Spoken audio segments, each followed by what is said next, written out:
I don't know if there's a screen or not.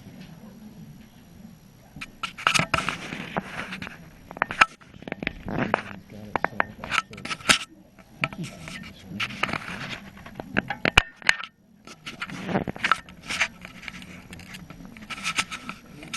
No, that's the battery. Is there a screen on it? It's beep. We go rolling now. Believe so? Okay. So we will we'll come to order. Sorry for getting started a little bit late. Thank you all for coming. It's great to see such a crowd. Just a few reminders about communication. The meeting will be video recorded, and hopefully we got a better microphone now. We'll have actual audio on the website when we post this the meeting. If you would like to address the board during the public comment periods, you can say who you are and say what you'd like to say, and direct questions to us, and we can decide whether it's something we can address now, or if it's a question for an administrator, whether it's something that they can address. So, all right. Any additions to the agenda?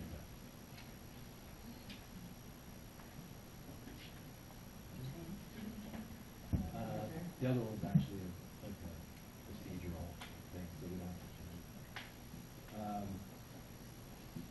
So, a motion to approve the agenda as submitted. All in favor? Should be easy for past motions to come up there. All right, and a motion to approve the minutes of the March 10th regular meeting and the budget workshop and special meeting of April 7th, 2016. All in favor? All right. So, Sarah, you said you would like to introduce a motion to table the consent agenda until after 5.2, like after the community report. Okay. So a motion to table the entire consent agenda until after 5.2, the public comment period. So we need a second? Yes, please. Okay. All in favor?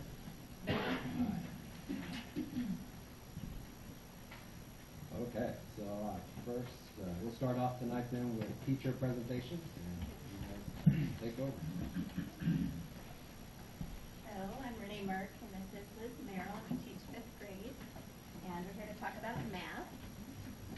So the elementary school currently uses the Investigations math program, and last year the elementary faculty, under Kevin's guidance, began looking for programs that were better aligned with the Common Core standards. And as a faculty, we Skyped with a representative from Everyday Math, and Liz and I asked to have the opportunity to pilot that program this academic year. So our presentation is a snapshot of the program and a brief summary of our experience with Everyday Math with our 5th graders. So Everyday Math is a research-based program out of the University of Chicago. It follows the district's belief in constructivism, and we were able to, the school purchased all the materials for us to utilize the program to its fullest extent. It comes with a wide variety of materials. There's teacher guide, which you have in front of you. It's the large, heavy style book. Within the teacher guides, there's warm-up, there's the focus lesson, practice. The key piece for us was the differentiation option. You can have a readiness activity, extra practice at the grade level, as well as enrichment. One of the other key features for this is there is a professional development piece where if you look through, that gives you the background on the mathematical concepts and gives the teacher an opportunity to brush up on base 10 system and fractions and some of the higher math that will come up, and give us an idea of where the students will need to go as they progress through their learning. Day-to-day lessons, there are 2 types of lessons. Every lesson starts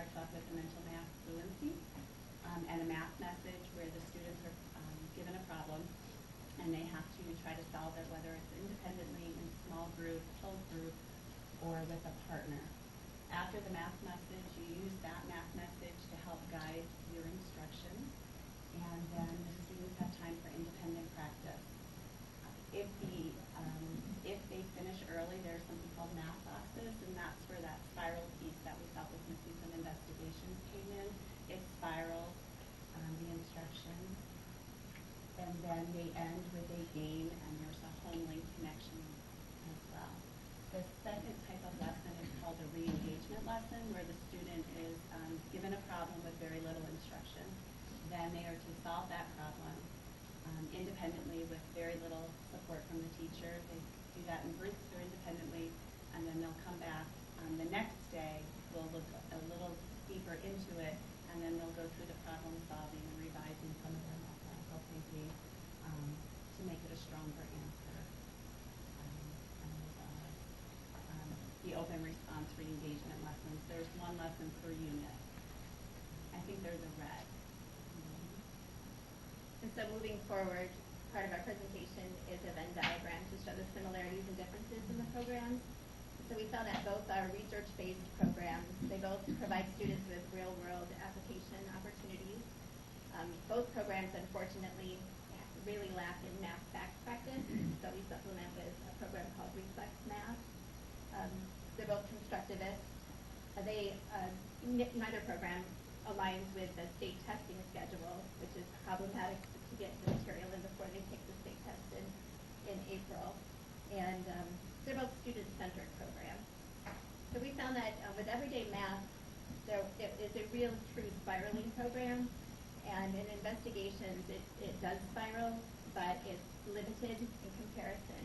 It's very user-friendly. We found that there are lots of opportunities for children within the program that is just a real simple flow, easy for them to follow, easy for teachers to follow. There's not a lot of prep or investigations. There's a lot of cutting and copying and prep before each lesson. The biggest selling point for us was the differentiation piece. So the three pieces are readiness, enrichment, and extra practice. And that gives students on both ends an opportunity to be successful, where in investigation, the differentiation is there, but it's limited in comparison. The academic vocabulary is really strong in everyday mathematics. It's very much aligned to the Common Core, where in investigations, we found that the academic vocabulary was more unique to that particular program. We found to be interesting. So the Common Core alignment is huge. It is completely Common Core aligned, whereas investigations is not. And investigations does have inserts that go with the program to kind of fill in those gaps, but it's not as easy to use. And we found that in everyday math, there's a wide variety of student materials. There are activity cards for differentiation. There's an activity book, a resource book, lots of games, cards, stopwatches, rulers, lots of manipulatives for the kids to use. And so we really liked that piece also. So in conclusion, we were able to present our findings and our opinions of everyday math to the math team and to Kevin, and we'll go forward from here. We're impressed with the program, and it is a good fit for fifth grade. This is probably a kind of elementary question. Can you tell me a little bit about spiraling? Why that's important? Spiraling is when you introduce a student to a concept volume. If they don't spiral that concept throughout the year, if you kind of that you don't use it, you lose it. So although that it might have been solid in the beginning of the year, if they don't see it again until May, which is what we were finding with the investigation program. It would spiral periodically throughout a unit, but it would not do it on a consistent basis. So the students weren't transferring it into their long-term memory, where this program does this on a daily basis. And they also spiral in the assessment piece as well. Every odd lesson is a spiral assessment, and every even unit would be what you did that unit, an extended open response question. And between grade levels, does this have good continuity in terms of each thing building? that's what our math team right now is looking at. We're looking at the program now that we've gone through it and understand it better. We're kind of, with Kevin's guidance, going through the program and looking at the pros and cons and seeing if that continuity is there. Okay, so we started a little over a year ago. We looked at all the math programs that were out there as a math team. As a group, we decided that everyday math was probably closest to the instructional practices we have. Unfortunately, it was also one of the few, I think there were two at the time, this was last year, that had been written after the Common Core had been written. So all the other programs like investigations were written pre-Common Core. So we decided on everyday math as the pilot, and that's how Liz and Renee were lucky enough to pilot it this year, and went very well. So It's also recommended by Marilyn Burns, Yeah. who is in our field, a very reputable mathematician and does incredible professional development for teachers. So that was another leading factor. Having her support and knowing that she is endorsing this program really helped us. And then just using it in our years of experience, just teaching math, just seeing some really strong thinking and interesting approaches to learning.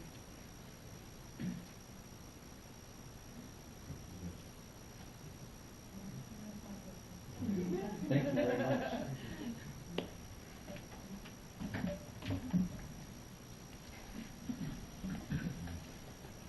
All right, Dan and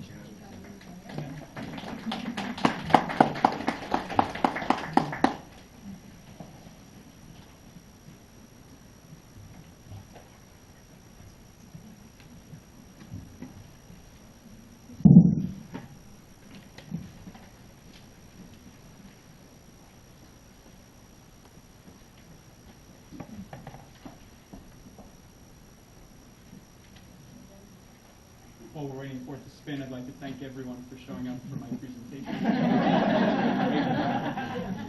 invited lots of people, and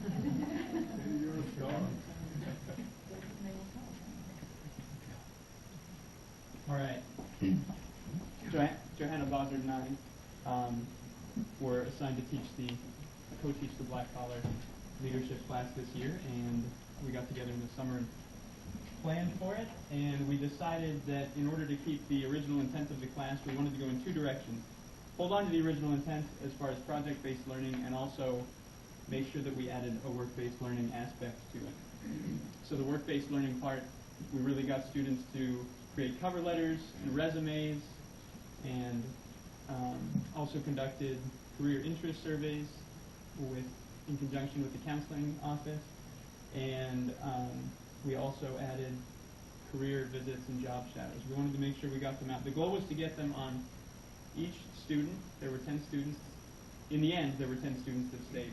And the goal was to get all of them out to 5 different places to visit as far as career, job shadow experiences. And then there are some project-based options that we added also. Some of the job shadows that they did were, they went to Anaren, they went to Lockheed Martin, Golden Artist Colors, Community Memorial Hospital, CAP, and much more. So they went to engineering firms, they went to nonprofit organizations, small businesses, one student went to a medical lab a couple of times. She was really interested in that. So these were great opportunities. In fact, Johanna Bozzard and I spoke recently and said we decided that we would recommend, if possible, that all students would have an opportunity to at least do this once. And at this point, I'll go back. At this point, all of the students have done, they're up to a point where they will be able to complete the 5 by the end of the year. Most students have 1 or 2 left. So, as far as the project-based learning, individual and group projects, we had a group here on the right. You see a recycling bin that one group, that was part of a competition where we said get into groups, come up with a project that will improve the school or add to the school in some way, and then they presented to a panel of teachers, administrators, and students, and then we had that panel vote, and the recycling project was the winner. And so the whole class implemented that. They got in touch with Madison County, and got a hold of these bins and other bins that could add to the recycling initiative that we already have. As far as individual projects, we had them do lots of different things, but one of them was an individual study where they studied for a certain amount of time a topic of their interest and then presented to the class on that topic. We didn't build the rocket, NASA did. But one of the students presented on space exploration, another student presented on the deep sea, and another student presented on dreams and psychology and lots of other topics that they presented to their peers, which is really an interesting opportunity for them. After that, we had a great chance to work with a graduate of HCS. I cannot remember how many years ago he graduated. Kenji Yoshino. Many of you probably know him. But he had designed digital microscope stands where you could place your smartphone or smart device on a stand and look closely at an image without having to put your eye right up to the lens as a traditional microscope would. And so the class designed an activity along with Kenji, and they brought that activity to the elementary classes and were able to present there and work with the students. And so these are some of the chances that we had to work with them. We also wanted to use the 3D printer and the vinyl cutter that are there in the think tank. We got into the 3D printer a little bit, and we're still working with that. And we were able to clear out some plastic filament that had gotten stuck there, but we haven't successfully figured it out yet. But we did successfully figure out the vinyl cutting. In addition to designing a present for Mr. Dowson's birthday, the students were also able to start putting some quotes up on teachers' walls, and we're still working on that. And I think our first project, which was pretty neat, was to be able to cut the letters and place them on the Shankles Drive sign. So that was a good opportunity that we enjoyed and appreciated having. So overall, the students were able to do work-based learning and project-based learning throughout the year. I don't know if you had any questions about what we've done or what we have designed.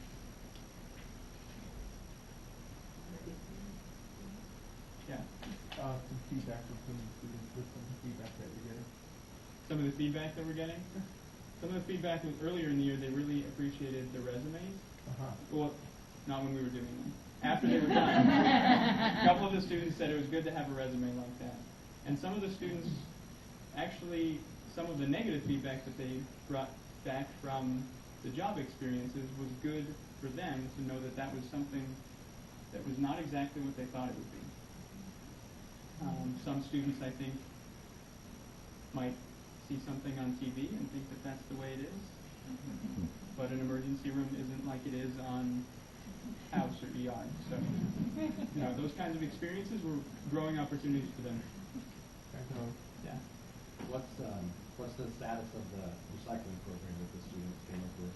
They are hoping to hand that off to a class and keep a class, such as, for example, the junior class traditionally over that, so that each year the junior class can take it over. And I think they're still working on making sure that it's handed off fully so that it can be collected in a source of revenue for one class and that someone can be in charge of it. Has it been successful? Not so much of a source of revenue, but containing recycling? Moderately. I think we need to work on some marketing for it, though. Yeah. Thank you. Thank you.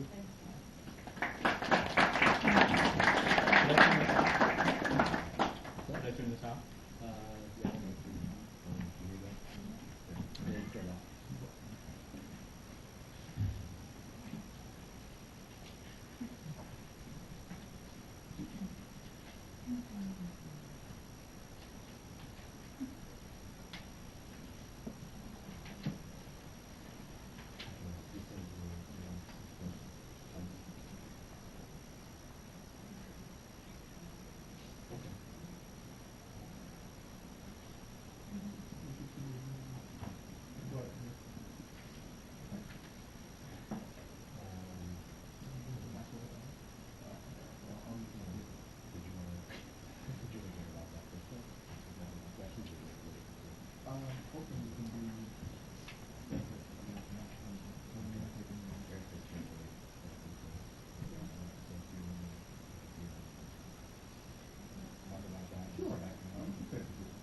Okay, so the next thing that we have is to open up the public comment. Before we jump right into that, Dr. Alston has some information based on some of the questions that we've gotten throughout the week and concerns from people in the community. The only other thing is, since we have a lot of people tonight, we may have to limit the amount of time each person has, at least maybe initially, and then if it goes really fast, people can come back and tell us something else. But I don't think that's 6 minutes, 5 minutes. 3. Okay. I tried 5. They said 3. Going 3, and I'm throwing them under the bus. So. 3 to 1. All right. 3 to 1. 3 to 1. Okay. 3 to 1. So, all right. So we'll start with Dr. A, and then we'll open up the floor to public comment. Sure. Members of the board, I think, thank you. There's been certain letters circulating, and we've received communication, and I thought it was important that I lay out some context and some framework and some processes to kind of keep everyone on the same page. So at least we have at least the same information as it relates to staffing and some larger issues. I'll start, even though I know you know this. We've been working with the Comptroller's Office. The New York State Comptroller's Office is the chief financial officer, whose job, of course, it is to ensure that state and local government use taxpayer money efficiently and effectively to promote the common good. I've met with one of the auditors from the Comptroller's Office to discuss waste, fraud, and inefficiencies at HCS. Doesn't mean that it's there, but it means that his job is to look and see that it's not there. At some point in my conversation, he reviewed the contract, the HCA contract, reviewed teacher schedules, and gave me an overview, which is very different than an opinion. And his overview was that we were inefficient in how we were using staff, and we could be more efficient at the high school. Okay? I pulled in the business official and the district clerk to join me to gain some organizational history. I've been working a lot to try and do some homework and get some insight and feedback from legal, from former superintendents, and a variety of things to help me get a handle on his overview. As you know, that has serious implications. So, what do we know about audit reports? We know that audit reports are public documents. We know that if there's an opinion, you need to take appropriate action. We know that audit reports are based on facts as presented at the time of the audit, i.e. Procedures, policies, contracts, etc.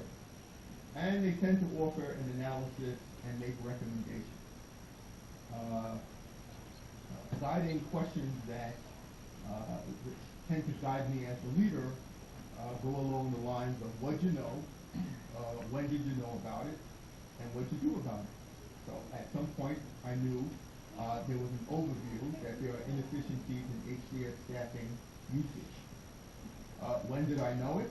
At some point in February. What did you do about it?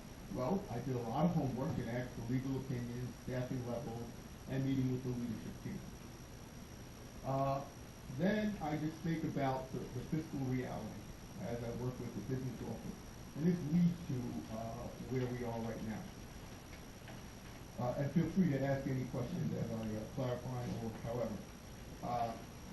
The fiscal reality as we are right now, we would not have what we currently offer if we relied solely on the businesses and residents for revenue.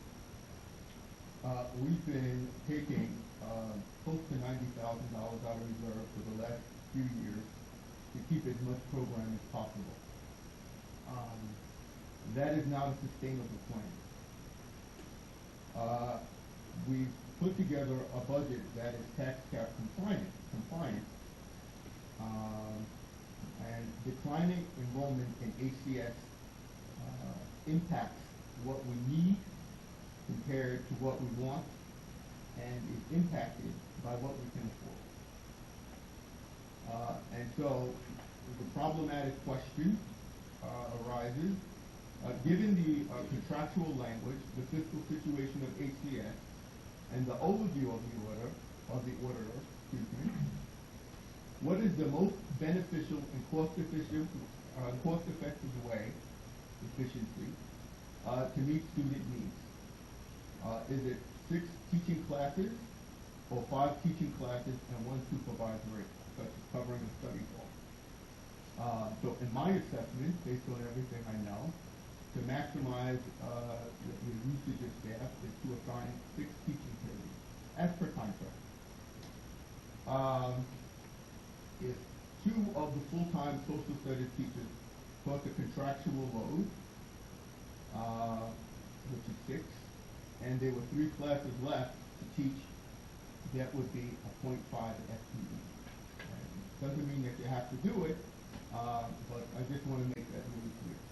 If you're just looking at the numbers in a section, and you want to offer everything you offered this year, and you want to offer it next year, that's what it is.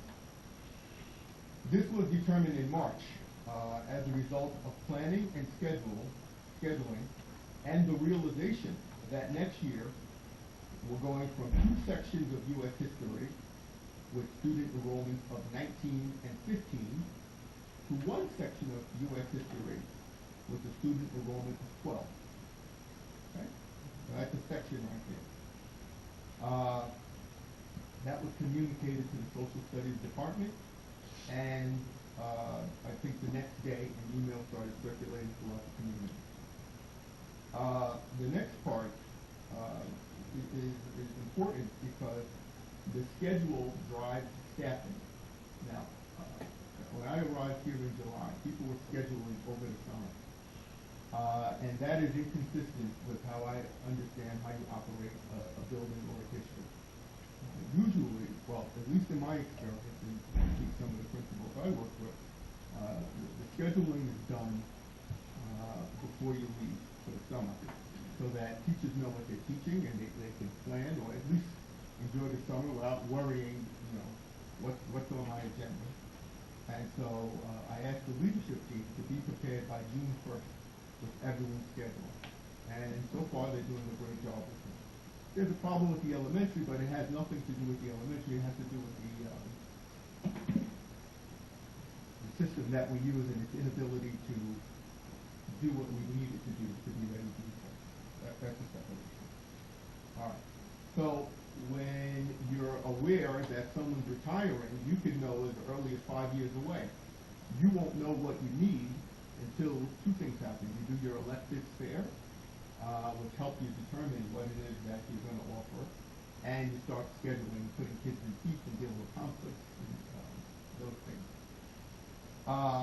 And the thing that you think about in scheduling are your needs, your wants, and your affordability. I just want to bring that auditor back in. And from my point of view, can you defend it? A, with an external review, auditor. B, publicly. Okay. Things we know about social studies, 7 through 12, which I taught.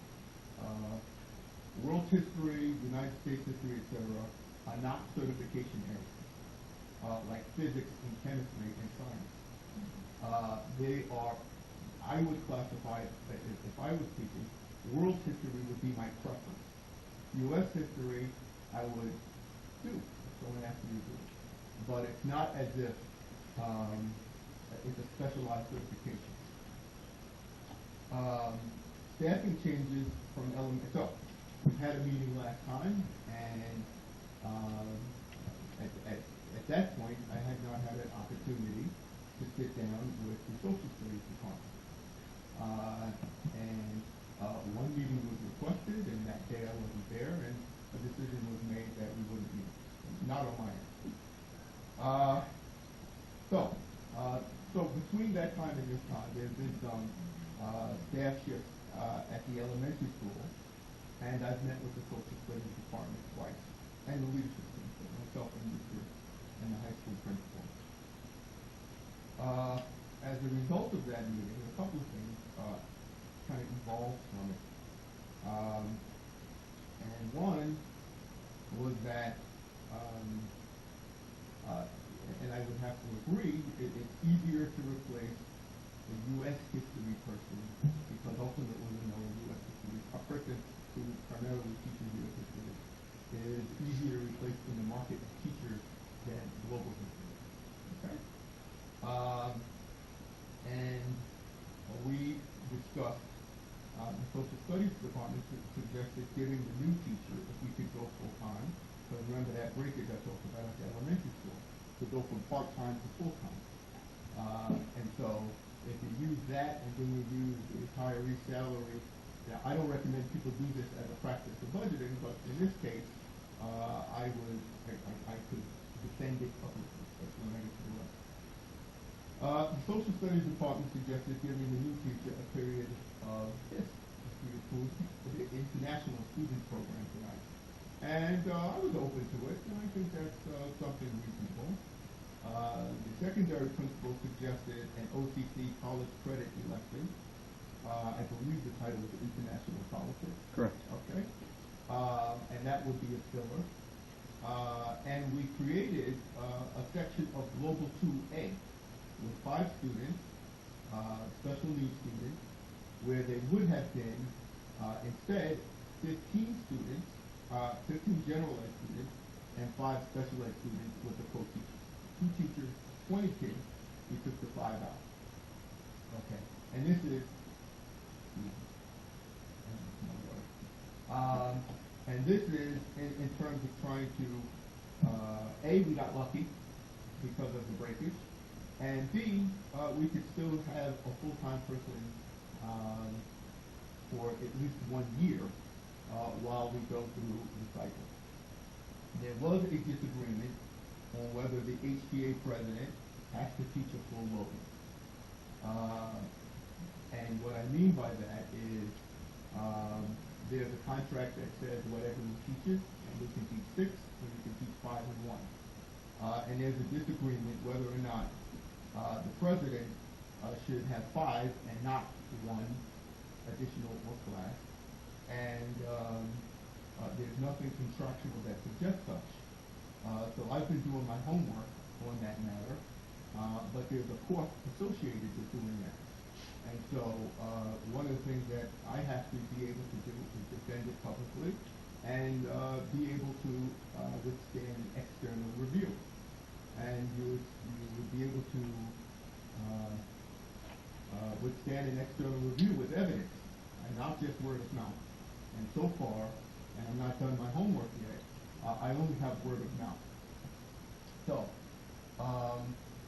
I did make it clear that if we did global history and hire the person at a 1.0 full-time employee, it's contingent on a couple of things. We were creative in creating a course for the international, where we would, they would in effect help with some of the legwork and design and some of the stuff that the steering committee comes up with to get how the period is going to be such. And that's very loose at this time because we haven't proven it. The other thing is, and if that didn't pass, I'd have no justification for that 6 teaching class. Okay, because we've been creating already. The other thing that I made clear is that it was 1 year, and in effect, it's a punt.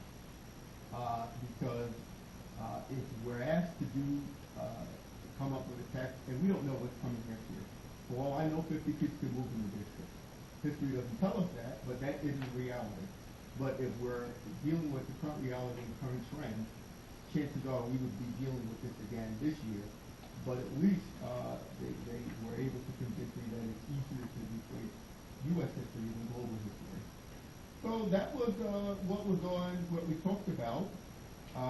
We met twice, albeit one was very difficult to get scheduling together and time, but so I was a little disappointed, but not surprised when I saw the latest round of letters going around the community. So that's where we were. In this budget that we'll be asking you to adopt tonight is some creativity, some flexibility, and some luck that would bring on a global history teacher full-time, and if they would do a good job, which we would expect and supervise and coach, they would be here and then next year, we would look at the other, retirement and see, A, if we can afford, because we're tying into wants, needs, wants, and affordability. And that ability to defend yourself in the face of an audit, which won't be done, I don't think we'll get a report for another 6 months or so. Okay, so, I think that's a lot of information that may not be available for those that just might not know all of that. Not that people within the organization don't know all of that. Okay. So right now, that proposed social studies replacement is, you're talking about full-time. That's correct. They would teach 3 global, Keep going. they would have the HISP, and they would have. I'm going to ask Mr. Downsland. to AP. help. AP. The AP first. Okay. So that is the proposal on the table as it stands. Well, Which is not signed and not, I mean, there's it's no. something I would like the board to consider, given that it's not, well, actually, if you adopt the budget, that's in there. Right. Could you just repeat that proposal just one time? I'm going to ask Mr. Downsland to say that again, just the course. 2 sections of global, 1, a 12-1-1, a U.S. history, or I'm sorry, AP, and international program. It's a special ed program for our Global 1 students. And what's the international program? Well, it's a proposal that is further in the agenda about attracting international students to the district. But what, I just meant in terms, I understand, I Oh, know I'm about sorry, the proposal, okay. but in terms of what that teacher would be teaching, what I would don't, they? I think they would be building, not teaching. Right, at I that think point. at this point, given the creativity of it, it's not as if there's a curriculum and that there are students for them to teach, but in being creative, they could add assistance in terms of helping with the facilitation and some of the legwork and policy work that'll be generated by a steering committee if we go there. I put that in there as, A, because it was suggested, and I think it's important to have an open mind and be reasonable when dealing with these kinds of matters. The reality is, it's a filler right now, and until we kind of get deeper into this, we won't know exactly what that is. For the teacher. For the teacher. For the teacher. They'd be working on developing that. Right. More likely than not, yes. So,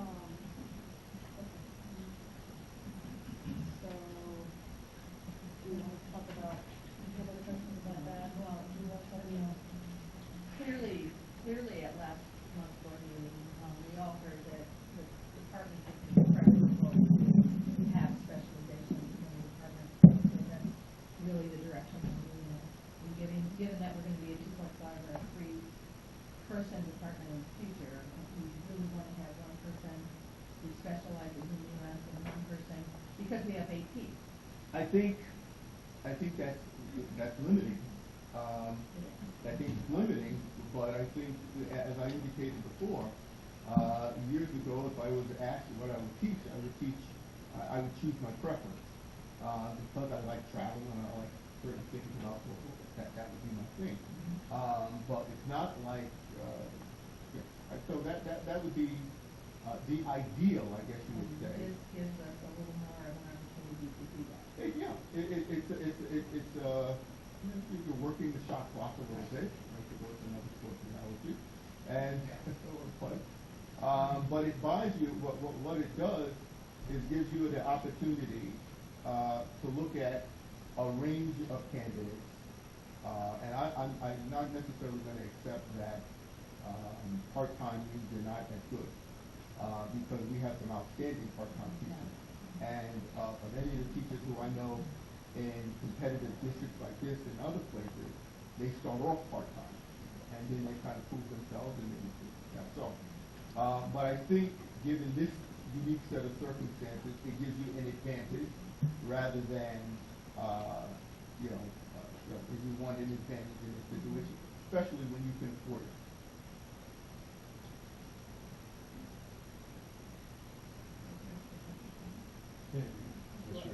I was gonna say, do you wanna walk us through the same issue with art, because art is the other thing that has been discussed, or is it Yeah. not that easy? Well, for me, it's not that easy to discuss because my understanding, and I did meet with the two principals earlier, is we have a different dynamic going on at the art. So when I walked in, we had 1.5 art teachers, and as we stand today, there's 1.5. So there's historical context that I can only rely on with the principals. I do know that as a result of, and you could correct me if I'm wrong, 3 kindergarten classes collapse into 2 next year because of size and enrollment. There will be 1 less section of art at the elementary school. I think the person who could really speak to art other than that is this kind of caught me a little bit by surprise. Okay, I got that. Just looking for the information. Yeah. So that we have it too. Okay, so yes. Sure. You want to put a mic here or at the end? If you Yes. want to, you can do It's the only mic. It's like the end. There's only one mic. Because That doesn't. that only has Oh. 1 amp outlet, so there's only one. Yeah. Put it down there at the end. They stand close to Be in the camera, where they can hear you. Technological sophistication. All right.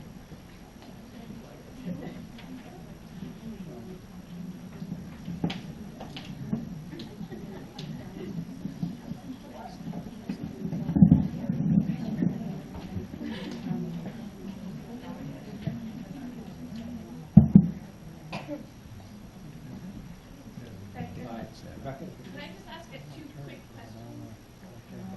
Oh, yeah. I Do you know. want me to go to the mic? Or just talk really I'm loud. pretty and loud. say who you are. Oh, but I'm not sure it works. I haven't watched the video. It won't pick it won't pick it up if if somebody else wants to watch it, so it would be Yeah, really good if you good. could go to the mic, for those of us who have tried Yeah. to watch Yeah. it. No, you're right. Can't hear anything. Okay. Much appreciated. Okay, there are just two clarifying questions. So, I mean, I have thoughts about this, but I wanted to ask the Say your question name first. first. I'm Rebecca Steiner. Okay, the 2 clarifying questions. One is, it would be helpful to know how that course load differs from what Kathy Sabino has had. Just, that would help us probably evaluate it. And then the other is, so this would be a plan for 1 year, right? So this is a 1-year contract? That I wasn't sure about. It sounded like this was a plan to have it be full-time for a year and then reevaluate after a year. So it'd be helpful to know what the basis would be for making a decision about that kind of going forward. After 1 year, there's going to be another retirement, and so that person could stay in a full-time position. Because you would have a full-time US history person, and this person will be a global specialist, you ready with? And so that's what we are trying to get. So there may be a The cutback answer to is we part-time, reassess. right? We reassess and then maybe a Reassess part-time class sizes and person hired. Right. not we, these guys, the leadership team reassesses class sizes and what's needed Okay. and what. So, and then the first question is just how is this different from Kathy's current course load? So this year Kathy teaches 2 sections of Global 1, 2 sections of Global 2, the 9th grade 1211, Global 1, and AP World. Next year there will only be 1 section of Global 2 because we're differentiating those 5 special ed students into a Global 2 special ed setting.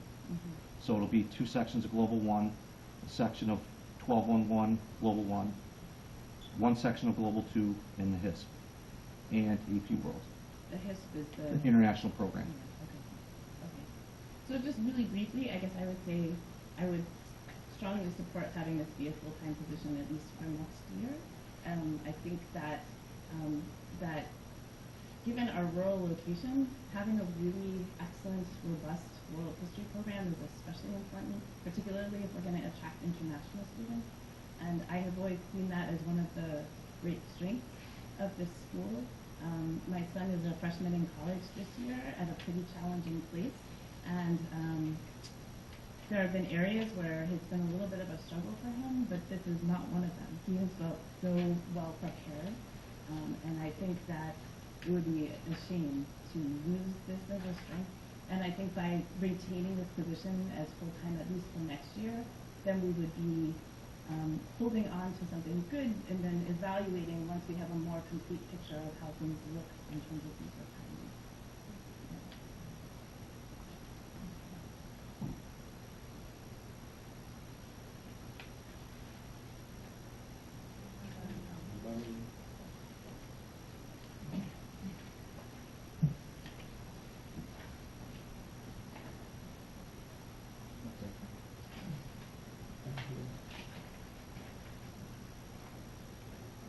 So I'm Paul Lehman, and I know there's probably other people who are going to talk about the teaching positions. I just want to take a couple minutes to talk about the international program, and then I'll get out of your way and let you guys have mine.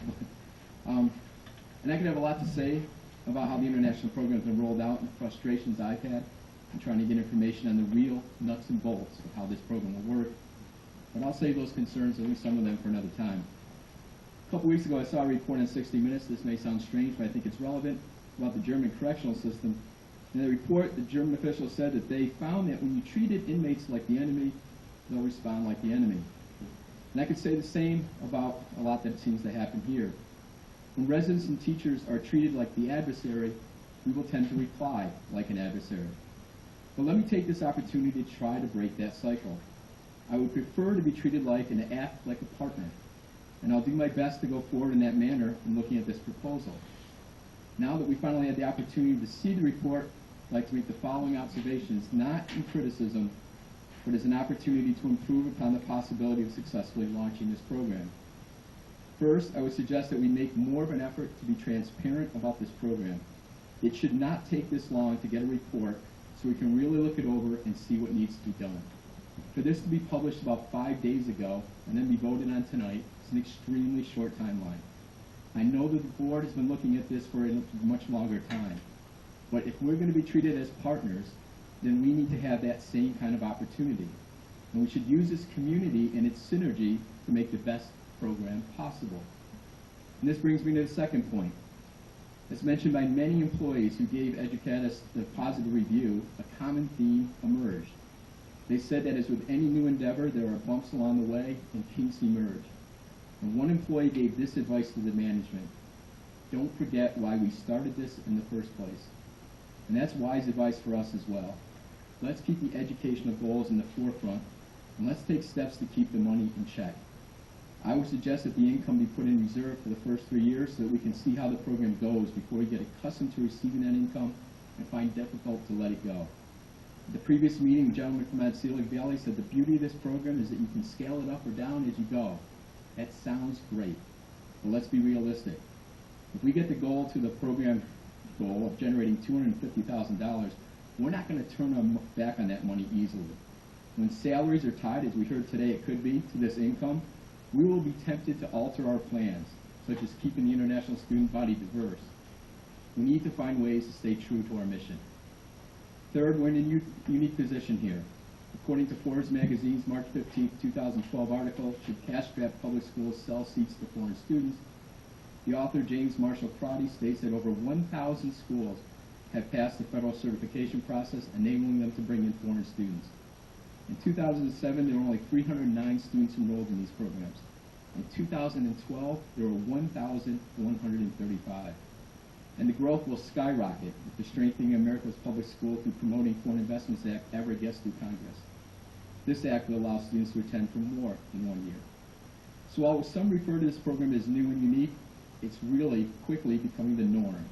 And we will soon be in a very competitive market to obtain these students. This doesn't frighten me away from doing this, but it does mean that we need to do it well, very well. We all know how unique this community is. It is something which will resonate with parents around the world. Otsego Valley or Richfield Springs may look to do this, but they don't have Colgate and SUNY Morrisville in their backyard. They don't have the teachers that we have.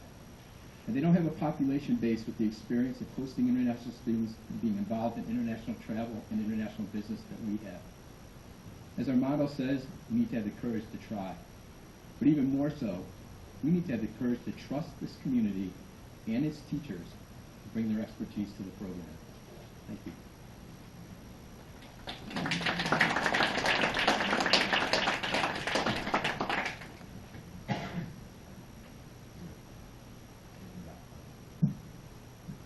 All right. Anyone else? So actually, Harry next and then Travis.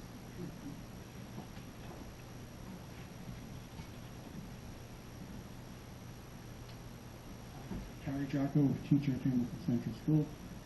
First of all, I want to thank the people who are in the audience for coming in support.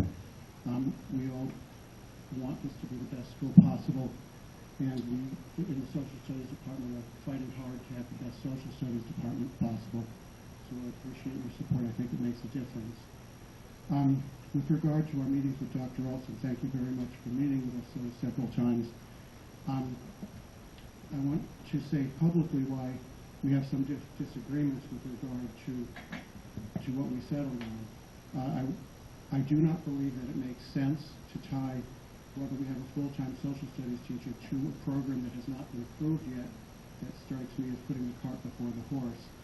I also don't think that it makes a lot of sense to lock ourselves into who's going to teach exactly what, because I think that we can continue to be creative so that kids get the best possible teacher as Kathy and I transition out. And I'll just give one example.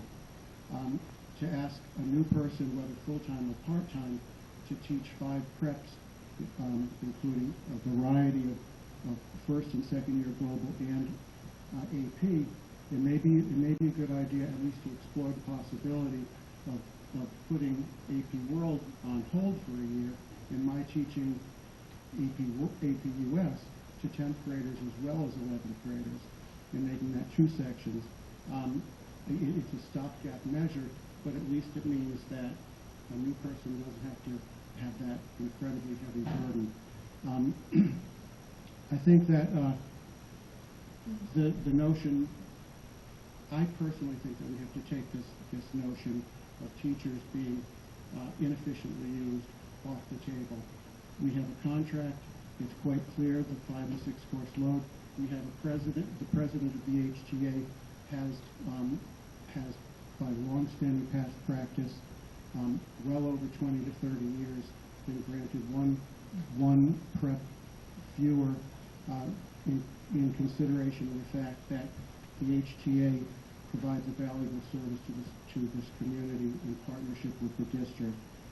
So to view the president having one course less as somehow inefficient, and to view the fact that teachers throughout the entire United States have prep periods as somehow inefficient. The auditor clearly doesn't understand how schools work. This is not something that we need to fear. And so we need to deal with the facts. We need to deal with providing the best possible transition. It's why we wanted to. It's why the district wisely put out make your plans known a year and 2 in advance, so that the district could plan appropriately. We're at the point we're at. We want to do the very best we can, but the bottom line is, I do not believe that we should be doing things with a 1-year time frame when we're talking about decisions that are going to impact the kids in this community for years down the road. Thank you.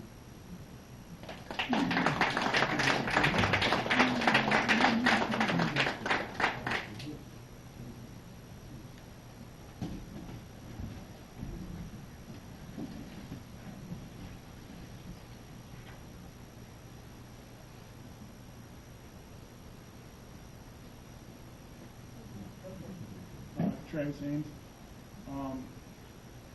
I'm not sure how I feel about this international program, but I think when you tie it into this proposed position, it almost seems like it's tying your hands as the board to go forward with that.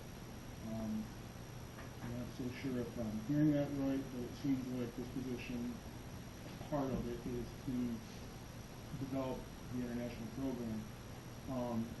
I just don't think it's that smart to kind of tie their hands into trying to save a teacher's position and get the program under the rug. It just seems like there should be two separate proposals, and it doesn't feel like they are. It feels like the one is just kind of in the paperwork of the. I think you make an interesting point, and I think as the proposal was put together, it, and I'll mention it now, doesn't require a teacher to be associated or assigned to it. Actually, Mr. Downton would be the coordinator, facilitator. This was suggested by the department at that meeting, and maybe it wasn't the best thing to say, why not? But one of the challenges is to still be able to defend, why you have a full-time employee. And I was convinced by the arguments, and lucky to have the financing to do it, that this would be a better approach. But I do want to be clear that if the set of circumstances arises next year, and I know we don't want to tie our hands, these are the cards. And if we are asked with where we are, if it was similar, it wouldn't be 3 full-time teachers unless we were able to say, here's the tax stack and get what you want rather than what you need. And so I'm not disagreeing. I'm saying you make a good point, but under this unique set of circumstances. Yeah, and I'm not saying it was you that did it. It No, just seems like the two things came together, and though it may seem like a great idea to save a position or whatnot, there are two issues that should not be tied together at all. Thank you. My second quick question is regarding the international student program again. It seems like kind of a rush, and I understand, is the proposal today to get it up and running next year? Oh, Go ahead, you first. all right. So the proposal is very good. The answer is absolutely not. There are a couple of things you have to have, even if you wanted to do it next year, which is CSD approval, and you don't have that from Homeland Security. That's number one. Number two, what would happen next is a steering committee would be formed, and the steering committee is pretty much going to determine the pace, the adjustments, or to kill it. It could die at that steering committee level, although at that point, you'll have people who are all working with the same information. And, but yeah, so that's really what would happen next. Nothing happens without the steering committee. All right. The only other thing I think I'll add is, I guess, to the board, I'm not totally comfortable with this international program, but at the same point, if we want to maintain what we have, it seems like we have to do something. The amount of money that will come in from it seems like it could be pennies or mountaintops, and I'm sure you can work to it. But I think you also have to remember that the community was presented a couple of years ago with the reality of, declining students. There's not going to be that much room. So you have to get creative, which seems to be what Dr. Nelson has done. I don't necessarily think that's the right way, but you have to remember that the community pretty handily decided that they didn't want the other option. So you have to do something at some point. I don't know if this is the right thing, but something needs to be done if the programs need to. I think the community kind of played the hand in that. Yeah, I think the last board meeting was a really good meeting in terms of listening to what people were saying about the international student program. My thinking changed a lot about it in terms of the way I thought about the function of the steering committee, both as a driver and as an evaluator of this program. They're going to have a lot of power to evaluate it. I also think that if we get a steering committee in place and we don't go ahead with the program, that's still going to be a positive. I think that they're going to be looking at things like how do we connect with Alana Cultural Center, how do we aware of the rest of the world before kids come in. I think those are all good things. And so even if not one international student walks in, the fact that we would have a community-wide steering committee, and I like the language after the last meeting I went in, and being a teacher lead editor that I am, we looked together at the language about that steering committee, who would be on it, and what the council would do. So, I think that committee alone could be a real plus whether we start to have kids walking the door or not. Of the four roles, the ones that I like the best are the ones about diversity and having a kids exposed to different cultures. I don't know that we'll ever look at this as a revolution. I think there are some real positive things out of it. And it may not happen, and we would still get some real pluses out of it. Well, if we're not gonna look at it as a revenue stream. Well, we have different roles, okay? So as a board, as a trustee, she certainly has that point of view, but as the person who's trying to keep everything, and she's trying to keep it too, but I have a different lens than when Matt and I, when the district clerk did. Yeah. Understand. It could be that. Right. It could end up being that kind. But Even if it doesn't generate, what we're all thinking about is revenue. You have maybe 10 more kids sitting in the building, and that is a positive thing for keeping the program, which we all value. The community values program. It's very clear. I'll just wrap up with this. If I can ask you, Dr. Ross, what drove you to look into this option? Was it Sure. Was it primarily, maintaining, and I want to be careful using the word revenue, but essentially that's what it is. Right. If you're going to maintain what we have, you need the extra revenue to make it worthwhile. So was that the main purpose? Not that there's anything wrong with that, but was that what ultimately drove you to? Well, two things. What drove me to it was that it came off through the selection process. And I started working on that right away, even before I got up here. And then what happened is I did the homework, and I found out what we had tried. And then, from my own business background, why deal with a middleman? Deal direct. That's what made me connect with Mr. Hope in Newcomb. And he's been very helpful in bringing me up to speed. So I think from an educator point of view, I think it's a tremendous opportunity. I think we already have international students. I just want to be really clear. But one of the reasons that I think it brings some global diversity to this community, enhances it, and of course, as a superintendent who's looking at fiscal trouble, it's a moderate revenue stream. Some of the things that I was talking to a parent the other day, $5,000 can get us credit recovery for our students who are struggling, and we want to make sure they graduate. Because we know if they don't graduate high school, they are in a serious trouble for the future. That credit recovery is right there. So also, try to fill up our reserves that we spent down. So I look at revenue, I look at education, but that's my job to look at as many things as possible. Okay. Thank you guys for your time.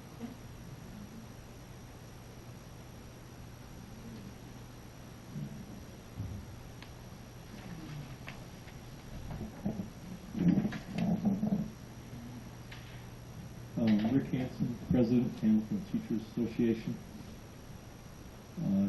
29-year veteran in Hamilton Central. Just a couple of clarifications. Dr. Alston made a good point. It was difficult for the Social Studies Department to get together because we were in classes contrary to what the auditor found. So it was, we were kind of busy. The schedule dates back to 1992. That's when it was negotiated with HTA and Pete Backus. And we do have a board member that worked under that schedule for a long time as well. So, Changed schedule 3 times. Yeah. But the language in the contract been there a long time. So, and so I think in those meetings, Kathy Sabino, we talked about this international student program. When we looked at it for this third social studies person in a holistic way, and I don't think we looked at it as a course, and so we looked at it as a larger picture. And so for anyone in the room here, it was not, block, cell 3 was going to be the international student program. And also,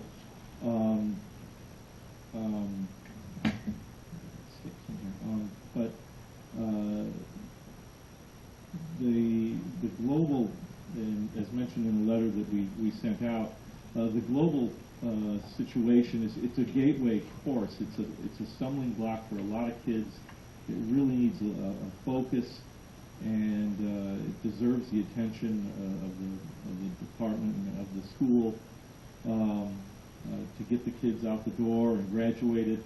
And it's very important. And I'm concerned about the linkage between the program, the international student program, and our department.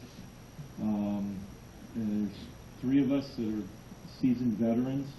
The 3 of us will be gone soon.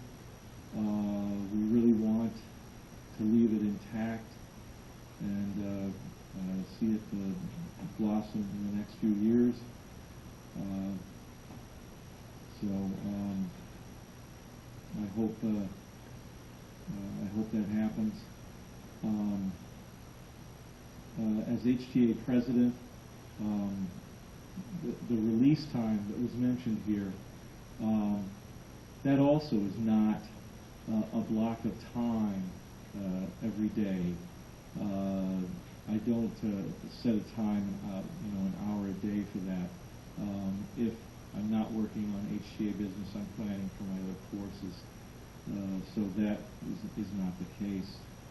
So I just wanted to clarify that as well. And that's a common practice across the school districts. In fact, many school districts have the release time for union presidents. So I just wanted to clarify that. So I'll just leave my thoughts for that. So. Thank you.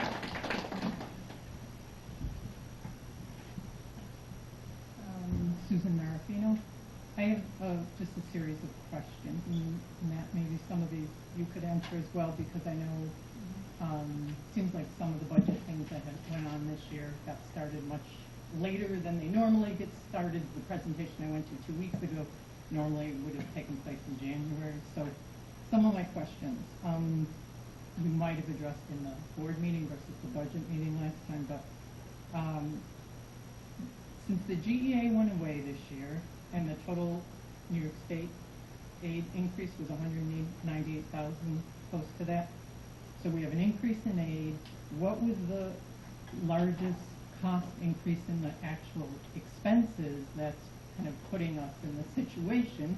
Because we're obviously all on the same page in terms of what we want educationally, and we're always caught back to what are the budget realities. And I couldn't see from the budget documents I saw what was the biggest driver there than an expense?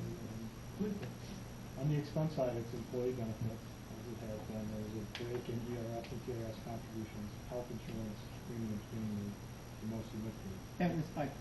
5.5%. Speak up.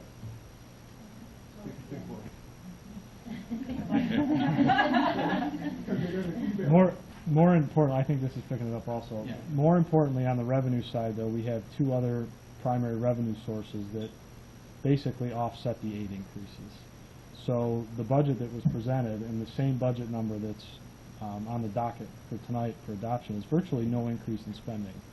Those increases in employee benefits were offset by changes in personnel, and again through attrition, as well as the relief in the ERS and the TRS. And actually, for the first time in 5 years, an overall decline in our special programs budget. And that's a result of bringing kids back to HCS from outside placements.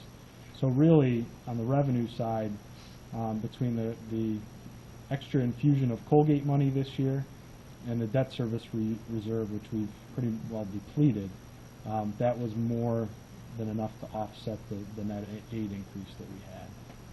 The increase in COVID aid was 135. Mhm. The debt service Right, so how many years have we been decreasing that? The debt service Yeah. reserve, 4 or 5. 5 years? Yep. Okay, and, talking about the Colgate support, the decrease of losing 135,000, you know, and again, we're talking about revenue streams, we really are. When we're talking about the international students coming in, it is a revenue stream. And I'm not saying I'm opposed to it, but I don't know if that's, you know, I'm very happy to hear that the steering committee will exist to investigate this prior to implementation. That makes perfect sense. Is there any discussion about continuing the Colgate aid? That's been, again, a long-standing thing, and I realize Colgate is in flux and there's a new president coming in, but it seems like, why wouldn't we talk to the person who is in our backyard, the institution that really wants a good school for their employees, their faculty, their staff, children to be coming to? Is there any discussion going on there? Or is that premature to be saying that? No, not at all. Asking Not that? just. Oh, continue. sorry, feel free. Sure. Go ahead. We just met, we meet regularly. I'm in Rotary, Ms. Warford is in Rotary, so we see each other all the time. Mr. Crum and I just met with her and Mr. Huxley this week or last week? Last week. Last week. We met and discussed where we are. They do give us a voluntary money every year. Last year they gave us 134 on top of their usual amount of voluntary money. Mhm. So this year we went up there sharing some of the collaborations that we did this year with the university and the school district, like the computer club and coding and microscope with Mr. Arquette. So so we didn't go asking for additional money, and we didn't feel that at this point we needed it. There might be a time when we need it again, and they helped this district through its roughest financial time. So it kind of felt like it was a break of my. And what's the baseline amount that they're giving them besides that? It's about $225,000. And again, just to be clear for everybody in attendance, it's a voluntary payment. It's not a pilot agreement. It's not a payment in lieu of taxes. It's completely voluntary. And just to elaborate a little more on that, over the last 5 years, Colgate has given us a little over $1.3 million on top of their customary voluntary payment. If you put it in context, if you kind of put it up against the GEA, it was instrumental in getting us through those tough years. It would have been far worse. Yeah. And really, like Dr. also said, historically we've never gone to Colgate and asked for money. We meet with them usually twice annually as far as a formal meeting, once last week, and we kind of paint the picture for them, not just financially but operationally, program-wise. Right. They're very interested in our enrollment, very interested in our retention of kids and families. We share a lot of the same concerns. Mhm. There's a lot of uncertainty moving forward into 17-18 with state funding. So I would say they listen, but really, and anybody who's been coming to these meetings the last 5 or 6 years, the meeting this year was not dire as it has been in years past. So I think we felt pretty comfortable with how that meeting went. They're certainly aware of what they've done to get us to this point, and why it's important, and what in the potential for what looms ahead. So, but again, this year it wasn't nearly as dire as it's been. Right. Well, it's so nice to have the GEA. Can I piggyback on that for a second? I mean, I think that in the absence of that, Colgate's generosity, you don't have to look very far around to see other districts that music, cut anything that they didn't absolutely have to have, sports, all kind of extracurriculars, and that Colgate did that during a time when they were having their own, I think, budgetary struggles, and as part of that time, salaries were frozen, and cut benefits, and so even in the face of that, they were helping us to kind of stay whole. And so I think that it's, personally, I feel like we have an opportunity this year to, kind of go back to the baseline where we were, that it's hard to ask for more out of them. Okay, thanks. And then I just have two quick questions. I'll let someone else get up here. Has there been any, again, I don't know if this already came up, it didn't come up in the budget meeting I was at, was there any discussion about going over the tax cap? I know 2.96 is as allowable is far preferable to what we were at last year, and we had to have the supermajority or we would have been in even worse straits, but was there any discussion about making it 3.1 or something? We know from last year that it passed easily. Was there a discussion about that at all? Yeah, I mean, we talked about that. We did, no.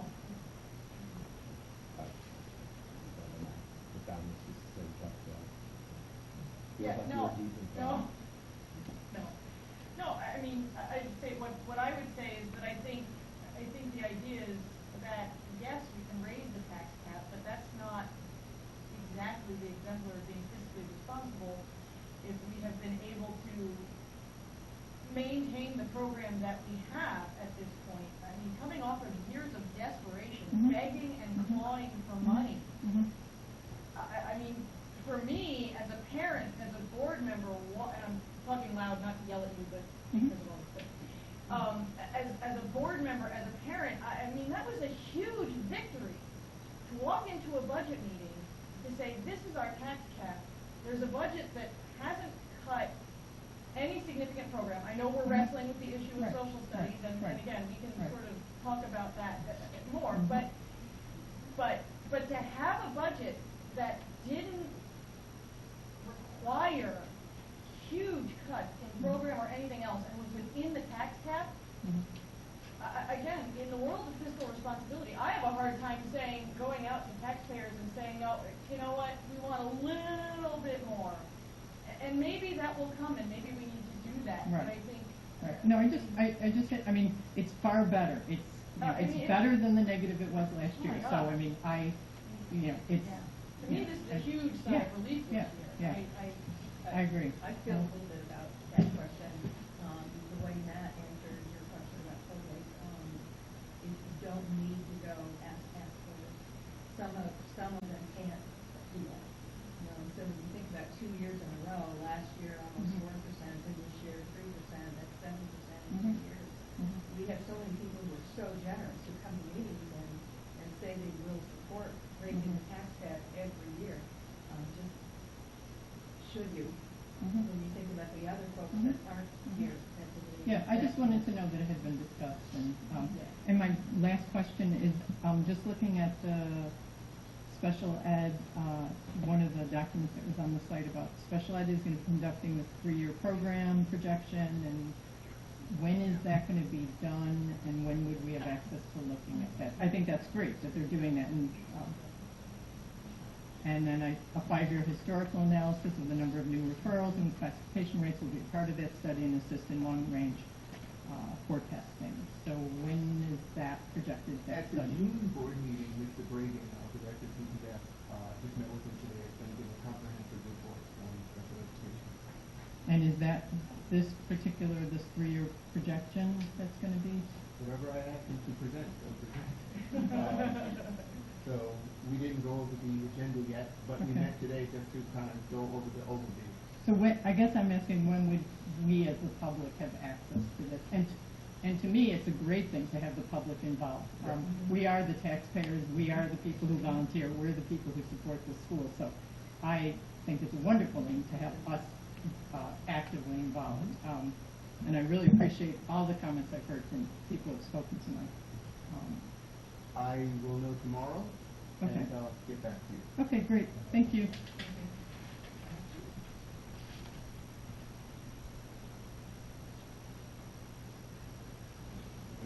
Any other comment?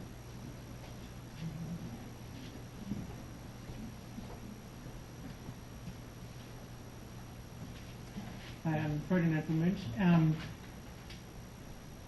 Two issues. One is social science teachers, and number one is thank you, board, thank you, administrators, for revisiting it. Thank you for everybody else pitching in and making yourselves for it. And it's great that it seems like we're getting into some place where this is manageable.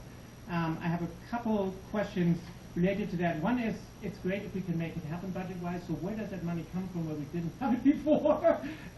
It's just you'll see it. Oh, okay, in the okay. agenda that we have a reduction in force in another position in another area. Oh, okay, okay. The second thing is, in terms of what this person should do, I think I agree with people who said we shouldn't tie this totally into the HISP thing. It could be that the person is useful there, and that could be great. So yes, if we have extra manpower to help international students, that's wonderful.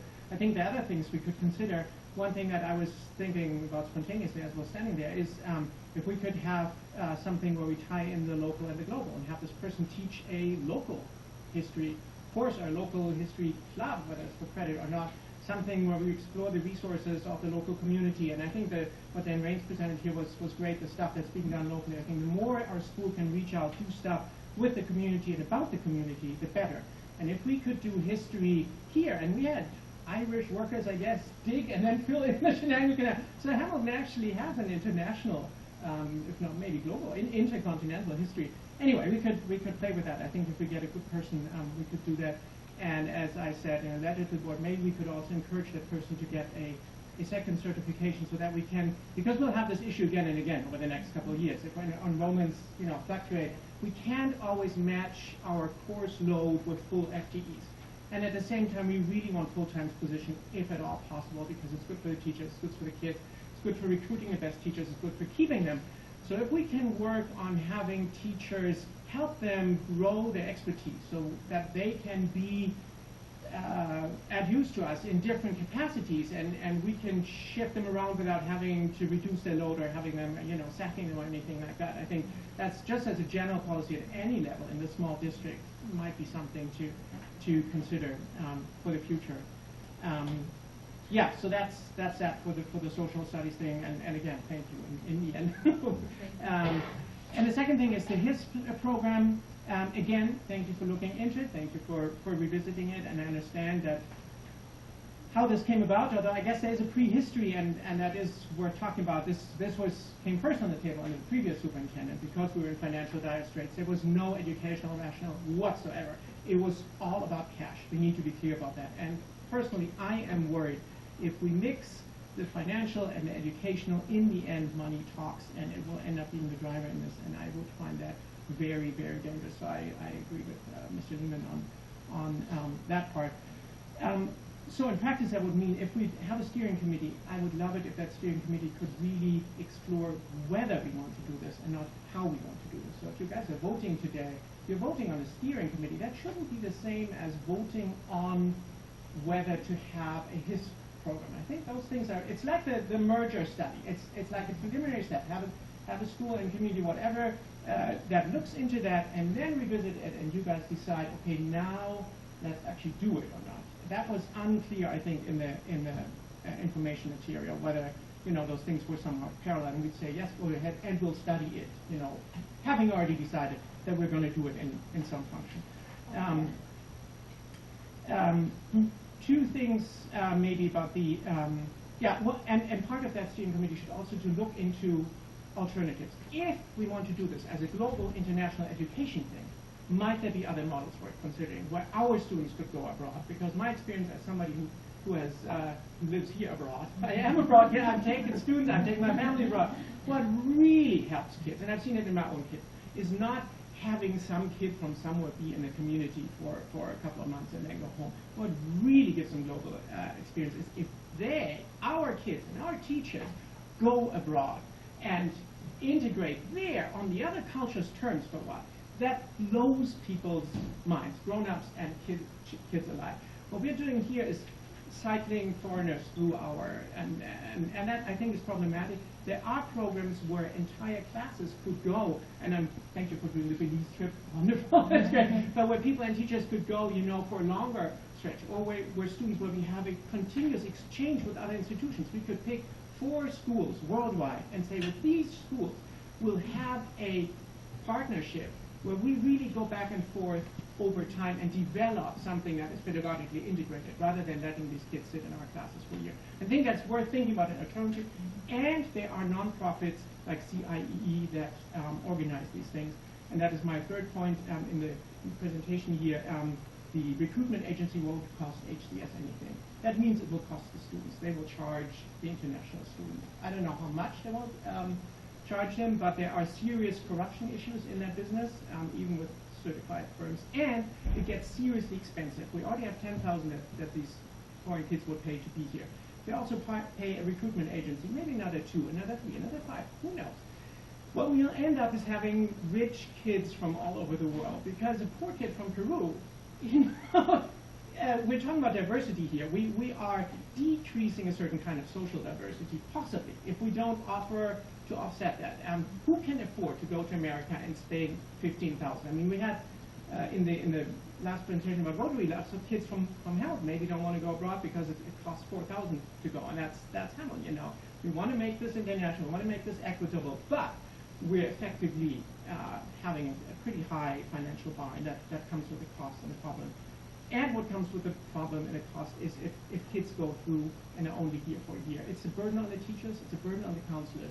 The idea that we don't need any counseling power for that is, frankly, again, from my experience working with foreign students at home, is completely unrealistic. These kids will have, even the good kids, they will have issues and they will need help. And if we want them, we need to serve them. And we need to help them, and we need to do that, you know, with the best of our powers. And that will cost us. So there will be some cost offset, unless we just want to dump it as an extra load on teachers and counselors, which I don't think we should do. Okay, so I think that's, last thing in the document says, okay, we have all these empty seats because we have plenty of classes under 25. Yes, we have classes under 25, and I think that's a good thing. I don't think we should look at being in a student deficit as long as we have any classes under 25. That strikes me as very dangerous.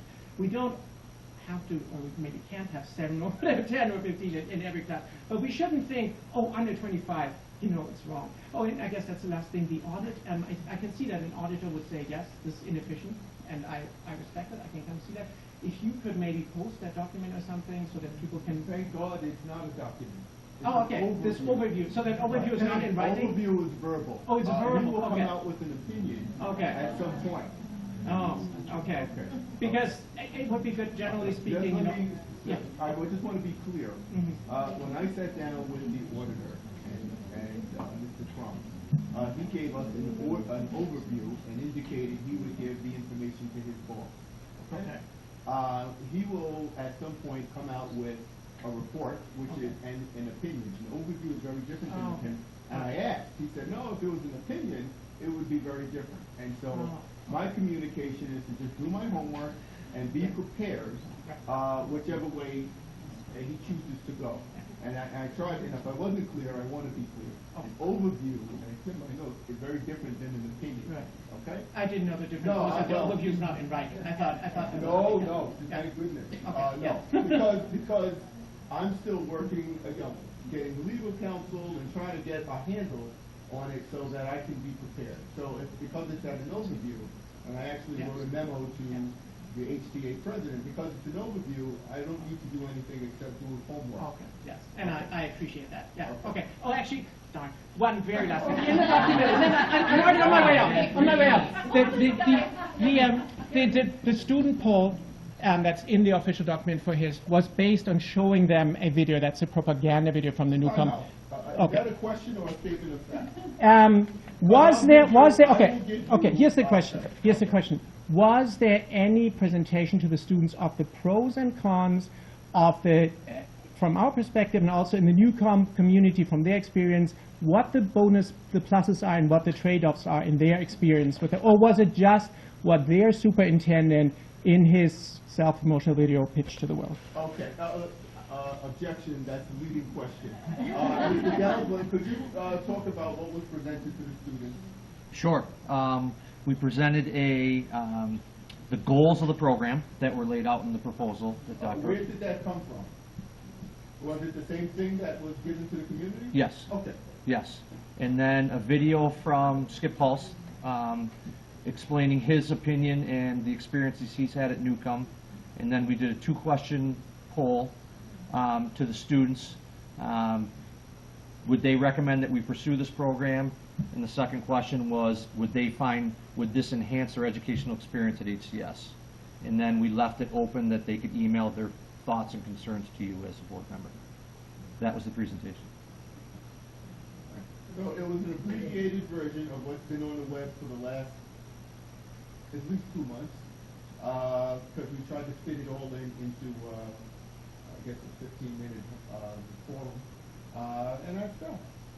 Did you ask some of the kids how they would feel about going to play basketball at OB? I did. I asked one kid. Yeah, and in front of all the kids. Who I have a relationship with. Is there a problem with that? Yeah, I think there is a problem with that. I'll take it on their body. Well, and there were probably, I don't know, 8, maybe 10 kids that sat in the back of the official kids program that were there and heard the questions that were raised and the concerns that the community raised and heard all of those presentations. So again, it's 6 or 8 or 10 kids, but there were a handful of high school kids that sat in the back of that room. Yes, and these and Laura and Maddie, but Maddie wasn't there. No, it was Emily Turner and Laura. So again, there were so maybe as many as 10 to 12 students that were at that actual presentation and heard the community concerns and the community discussion. And again, it's a small school, kids talk, and they talk about this stuff. So, you know, I think some of it gets out. But there were 76 students polled, and there were only 8 students at that public meeting. Right. But that's a huge margin. Right. It is a huge margin, but it's not that none of the kids were exposed. And again, I'm not saying that that's perfect, but there have been kids out there that have heard those concerns and have raised those questions and all of those things. I think the good news is we don't have to do anything. We can continue down the path that we're on. We can continue to look at other opportunities, like the $10 million thing we put in for. But look, to do nothing is to seal your fate. Okay? Can I just say, I think they'll Actually, hold up just a second, Paul. There were a couple people in the back that already had their hands up. Just as a point of clarification, when we were, and I spent 3 years on the merger study committee, and we had a student representative on that, and just in light of some of the comments, I don't recall that the composition of the steering committee included a student, but it really should. So that's all I wanted to point out. This one does. The proposal says. It does have a student on that. I've got it here. I didn't, it didn't jump out, but it should have a student that represented. Yeah, just as a retiring teacher, I think one of the things we're seeing here, and a number of people at this meeting and are going to the public, I think there is a problem with communication, and I feel like teachers do not feel that we are part of planning. I assumed last fall that any time, you know, that the search would begin for a full-time social studies teacher. I told Model UN advisors all across central New York, this is a fantastic place to work. It's a great job. Look for the posting. And on March 18th, I was flabbergasted. And I think what Paul said earlier is that when we don't feel like we're part of the process and part of the planning, we feel adversarial. We're not a partner anymore. And the fact that, yes, we saw there was a PowerPoint that gave us some information. We saw it, the faculty saw it the afternoon before it was published. And we have asked, HTA has asked for this. And we had the FOIL. And it's rejected.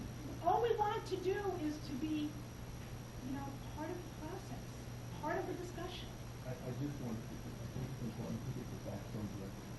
I meet with the HCA president at least regularly and often weekly. The request came in the form of a FOIA, and that sets a certain tone. And FOIL is very specific. There are obligations to it. Rather than, hey, let's have a conversation, or hey, where are you? And it has been in draft form, but any parent or any community member who wanted to have a conversation with me, we've had a flush conversation such that people are ready to host and we don't even have it approved. And so I think the approach really often dictates the rest of the relationship. And I think that the approach that some people take, and it's their prerogative, sets the tone. So anyone who has had a question, anyone who has had to want to sit down, the door is always open. But if it comes in the form of a FOIL, you look at the law, you understand the law, and you respond accordingly. And so that's the reality. I'm just going to say. Actually, Big Paul had the next comment there, so. I just want to say, I think right here is the problem. And it's what I've been saying in the last 2 times that I've spoken.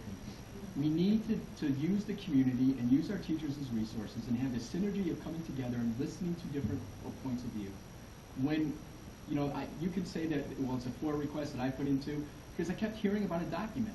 I don't know why, after reading the one we have now, no one just said, you're looking for it, here it is. What's the big deal? Hang on. But even if we couldn't do that, now we're 5 days after that, and here it is, we finally get to see it. What we've been asking for all along, what's the full breadth of this program? I remember even one of the students who came and asked at the last meeting, 2 meetings ago, asked, is there anything else negative about this besides its impact on orderly exchange? Because that's the only thing that's been mentioned. If we never talk about the negatives, then it's not a full exploration. It isn't a full informed opinion. What I think we've all been asking all the time is, let's be full partners in this. Let's look at the full program. Its pluses and minuses, its difficulties, and the benefits that it could give. Right. And when it was done, it was out. It wasn't done. Honestly worked on it. I mean, honestly, it wasn't done. I worked on it. Molly Johnson worked on editing it. And also, I really don't feel it's done now, Paul. I agree with you. I feel like the steering committee is going to be, you know, that's going to be a work in progress. The positives and the negatives, that's all going to be hashed out within that committee. But the document is not a document that's set in stone, and it wasn't done, you know, until. And I got it 5 days ago. Yeah. So Okay, there's no, so I guess that there's would have not been a great been answer, history is here. it's not done. I got it 5 days ago. But see, if we had heard it's not done, Right. that's a whole different idea than, here's this thing we won't give you. All right. But when we were asked about it, you said something about you don't want to put it out because you could possibly make money from publishing it, and that's when we decided to foil it, because that to us sounded like it was done and you were trying to hide something from us. That was at the board meeting. I asked know, for but you could have said it wasn't done, and then that would have been self-explanatory. I asked for it in a meeting, and you wouldn't give it to me. I don't know what else to do, Dr. Alston. I don't. No, Okay. we could sit down Okay. and have a conversation. I have those with you. And now you want to take that time away from me. Okay? So, I okay. understand. Yep. Can I ask a clarifying question? You just, last month, you were going to vote on adopting the international student proposal, but Terry, you just said it wasn't completed till a few days ago. So I'm confused. The proposal wasn't in, I think last month at the meeting, there wasn't a lot that was, you know, available. We tabled it, we looked at it, you know, people had another month to talk about it. I said we wanted it to go slower. That's why we didn't go there. Right, what you said was that you wanted to go slower to have more discussions, but the discussions, again, were not done in public. They weren't done with But the teachers. public participated in those discussions. We got emails. We have had people come in and talk to Dr. Ellis, come in and talk to Dr. Alston. People have talked to us. And again, the conclusion But at the we last weren't meeting. discussing the proposal. because the proposal just went out to the public on Friday. So what discussions were taking place as it relates to the proposal? I think the proposal got refined after we heard what was said at the last meeting. The skeleton of that was in that PowerPoint. That's the best I can do, Kathy. Again, I think, if I understand it, the proposal is a starting point. So the idea of getting a proposal put together was that it was a starting point and not the end point. And I'm pretty sure that I said the words at the last meeting, that the goal for this meeting would be to decide whether we move ahead with the steering committee. And so that was the goal coming into this meeting, was to have a proposal as a starting point that would define a steering committee, and then the decision for this meeting would be whether or not to move forward with that. I mean, that's been my understanding of it, and so I don't know. But the document on the board agenda for today does not say that you're voting on the steering committee. It is a motion to adopt the Hamilton International School Program as recommended by the superintendent. It does not say the steering committee. Which would have been addressed as we moved through the agenda. It would have, and again, I don't know how else to say that, except that, again, I was pretty clear at the end of the last meeting what I expected coming in here. Honestly, we have not had a powwow since then. It's not that we have sat and met. We're not actually allowed to. But we certainly have heard from people. It's against the law. It's so again, I mean, agendas are set, and I mean, when we do these agendas every time, the motion happens that we're going to address this, and then we discuss it, and that's the intent, and that's what would have happened tonight. I don't know why it's worded like that. I mean, again, I don't. It's not anybody's fault. It is what it is. But those were the expectations coming in tonight. My understanding. Mark? I was just going to say the same thing, because when I read this, it says recommended action, motion to adopt the Hamilton International Scholars Program, and then it has the link to the Hamilton International Scholars Program. So, okay, it was cleared up. So I think it's important to just be clear that the power of the steering committee is to review, determine, scale, and kill the entire thing. If coming out of steering committee, it's not going to work for whatever reason, that's the power, that's the intent. Because the last thing we want is to do something that the majority of the community doesn't want, and that's not a win for anyone. But by having a steering committee, everyone has the same information. Everyone has different points of view. The parent might be different than the community resident with no parent, the person who works at this institution and has background in this institution. All of these things come together, and people have these kinds of conversations. So I think, to be clear, the steering committee could, the steering committee could end it and say this is not worthwhile. The only way I'm comfortable with the motion as written is that when I read this document, I'm reading it as the first thing that happens if you adopt this program is to create a steering committee that makes these decisions. That's how I read it.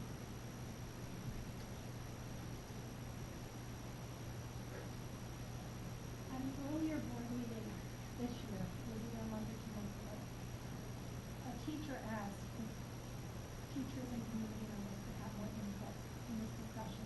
And what we were told is that if the board voted to go ahead with this, then a steering committee would be formed.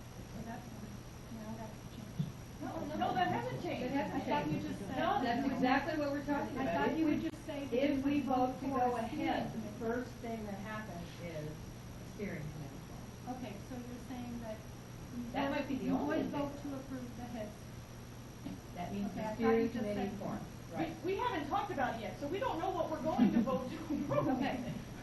Before it was stated there would be the HIS passed, and then if that happened, there would be a steering. That's correct. Okay. That's correct. Okay. Now it sounds like you're just talking about voting to approve. No, no. In some ways, they're the same thing, and I mean, I think that's the understanding. Not the same But thing. I Saying it in guess, different ways. do we move forward to investigate the HIS?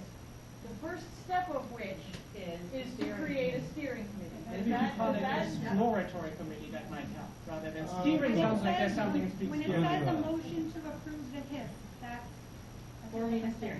Second of all, the agenda for tonight originally had the motion to approve the HIS prior to the public comment period. Two teachers wrote to the board, I believe the board or Dr. Alston, I can't remember who, last night, to Dr. Larson, and said that they had concerns with that, especially since at the end of the previous board meeting, when asked why aren't you moving forward with a vote tonight, and so moving slowly, we wanted to have a discussion, but then the vote was scheduled to be had before the public comment period. Which is why I moved at the beginning to move it. Right, but because people, were concerned. And my last concern is that, with all respect to all of you who work hard and volunteer, you're saying this would have happened in the context of discussion, we would have discussed it. In the past, that is not how the board has operated. Things are on the agenda, they get voted for, and they move on. When the community doesn't come, the agenda is followed to a T. So I'm just so glad that everybody is here, because it sounds like now you guys are saying, you know what, we should start discussing these things in public before we go further, and I appreciate that. So I guess a couple of things. One is that that discussion about having discussions. In some months, our agenda is really super boring, so we totally follow that, and we're, nothing more exciting is happening than ordering paper towels and toilet paper or whatever. So yeah, so that still happens, but I can tell you that it's a lot different than when I came onto the board, and that being able to have those discussions in public is a priority. Obviously, there's room for improvement anywhere, but I think that's something that we've done a better job than, in my experience, we ever have. So I guess the other thing kind of harkens back to what Paul said at the very beginning of this, that if you treat people like your enemies, they'll act like your enemies. And I think that goes both ways. Like, I know that I have a mustache that I can sit up here and twist, but I'm honestly not going around doing secret stuff to try to hide the ball. So sometimes people don't know stuff, it's because we don't know stuff. Sometimes people don't know stuff because, like most people, things happen closer to the deadline than we expected, or we miss the deadline and do it later. Like, I think it's not fair to assume that because somebody who is one of you, who has kids in the district, who has a lot of skin in the game, that by virtue of volunteering to represent you in making these decisions, it somehow gets pulled over to the dark side. As far as I know, my lightsaber is still blue, it's not red, and I think we're doing the best that we can, and we want to work together too. So we're accepting feedback that that the information should flow more freely. Sometimes that's a matter of perception, but I don't disagree with that. My first year on the board, the first draft of the budget was all confidential. Like, there wasn't, so we would have the very first budget meeting and nothing would go to anybody. And people came to talk about stuff that they didn't know what they were looking at. And so that's one of the things that we've tried to move forward on, is to say, you know what, when we have information, if it's okay for other people to have it, then we want them to have it. I mean, I guess I'm not trying to invalidate your point. I just feel like it's a work in progress. It's not that we're behind a veil of secrecy.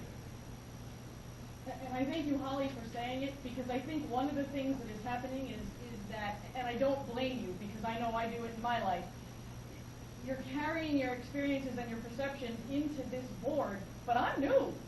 I am not coming from those experiences and perceptions. And so again, when there's this sense of needing to do this, I don't always understand why. Now I understand better why there is that. I'm really just concerned to say October, November, to have a big difference.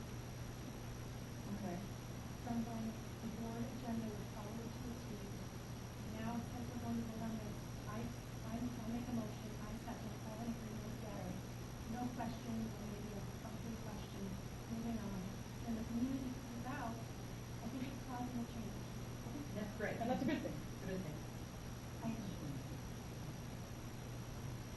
I wish people would come to every meeting. Seriously, I agree. I've been trying to tell people to come. Yeah. I've been coming for many years, so somebody else needs to do this. Okay, so where are we? So, well, if, are we, yeah, I have one want to make sure we have, I'm just somebody who came actually, the main reason I came was to find out a little bit about the nuts and bolts of what's happening with the art department. Could you say who you are? John, Mike. sure. Say who you are. John Roller, I have a student in the second grade, and I just wanted to find out a little bit about what's happening in the art department. Apparently, the number of students that is going to, enrolled is going to be a little less next year. We have 1.5 people, as you call it. And I just kind of wanted to hear more about if that's going to continue, if anything's going to change, because that's just a particular concern now. The staffing for art, as it is this year, remains constant for next year, and it is. So it's going to be 1.5, and that includes how many for the elementary and? Mr. Ellis will be able to answer that. Okay. Sure. Same for elementary as it was last year. No change, aside Right. from one less class. Okay, so just one less class. Because we're And the main anticipating. elementary art teacher is leaving, or? She's leaving to take a full-time job because she was a part-time employee, yes. Okay, and so there's no future plans in full-time position? No, not right now, no. And Presently, it's I the think largest. those things are not about budget, they're Yeah. about how many classes to be taught. Am I correct about how you Correct. guys come up with Yeah. those plans? Yeah, every child in elementary receives art once a week.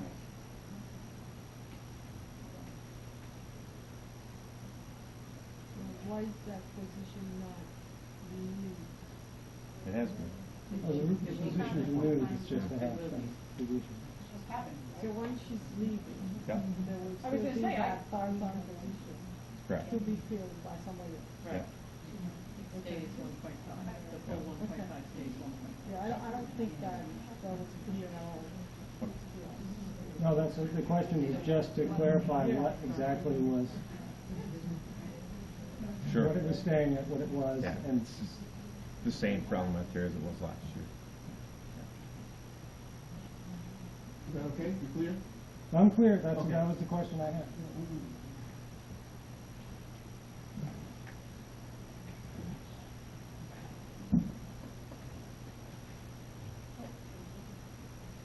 I haven't been to these meetings in a while, so my name is Astrid Helfront. I'm a resident of Hamilton and a science teacher at Granada High School. And I just want to say on behalf of our current art teacher, who I hear she's leaving, she's wonderful, and I think she's worth keeping here. I understand from just speaking with her that maybe it is worth to consider a full-time art position as opposed to just a part-time position. Is that something that could be in the budget? Having not a 1.5 FTE, but instead having 2 FTEs. I would say that's not specifically for the board to decide, that's for the administrators to look at what the needs and the wants and the courses are, and then to bring back to us. That's not our decision to make. And I'm only bringing that up because I hear maybe some 7th and 8th graders are not always seeing the art teacher on a regular basis, and there's maybe room to have more art in the program. I certainly know that my sons love art and would like to have more instead of less. So it's just We could offer more of everything. No, and I'm not saying that flip. That's a reality. Right. I would love to see a coding class, but it's not in the budget, and for that reason, it's not there. I would love to see, for free of, I'd like to now see the social studies change. But there are different forces competing for this limited dollar. So at what's this the dollar point, amount? I think Half at this an FTE. point, unless we were exceeding the tax cap, the answer would be no. That would be the most honest answer, not because of the talent, it's just because of this is where we are at this point. Thank you.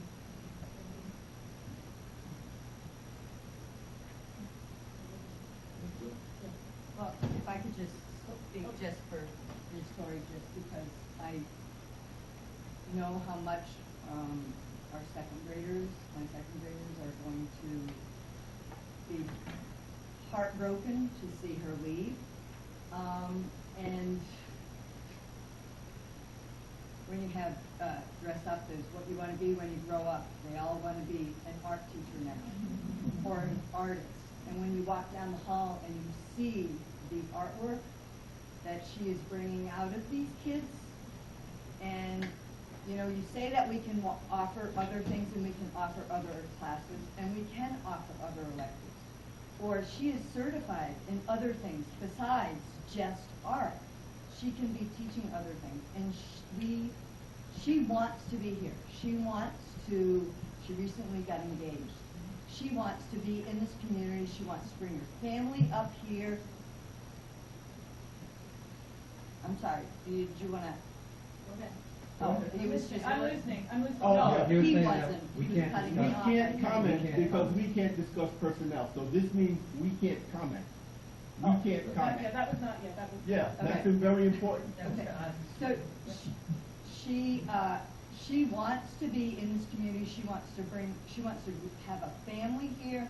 These are the type of people that we need in Hamilton. She wants to have kids. She wants to increase our enrollment. I mean, these are the type of people that we need here in Hamilton. And I hate to see her leave. And and she's done Almeida, she does ski club, she's not just a part-time art teacher. She is incredible. She teaches kids that the middle schoolers who don't have room for the department. And we are losing a gem. Yeah, I think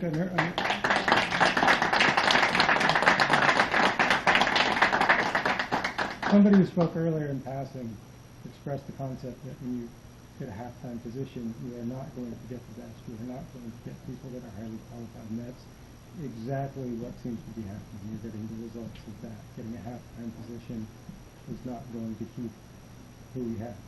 So we're going to lose that, and who knows what we're going to cycle through as you find somebody who rattles in and fits. And that works with their schedule. we appreciate the sentiment, and again, I think this is all things that we can look at with program openly with the administrators and all of those things. This is me saying, I just wish everybody would be careful about what they say about part-time teachers, because we have a phenomenal crew of part-time teachers, and I worry about offending them every time that statement is made.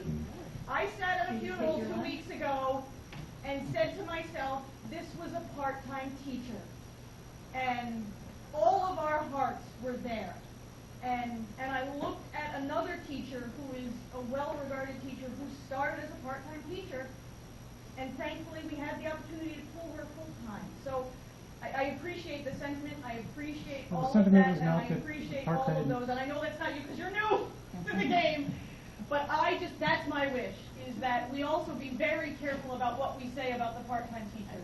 I don't think we're That's not truthful. She is a part-time teacher. I think that we're very, very lucky when we're able to keep a part-time teacher. Part-time teachers usually have spouses who can support them in other ways, so we shouldn't just rely on luck to retain those students. We're hearing you, and again, at some point we do need to, I don't want to cut off the public, but we need to cut off the public.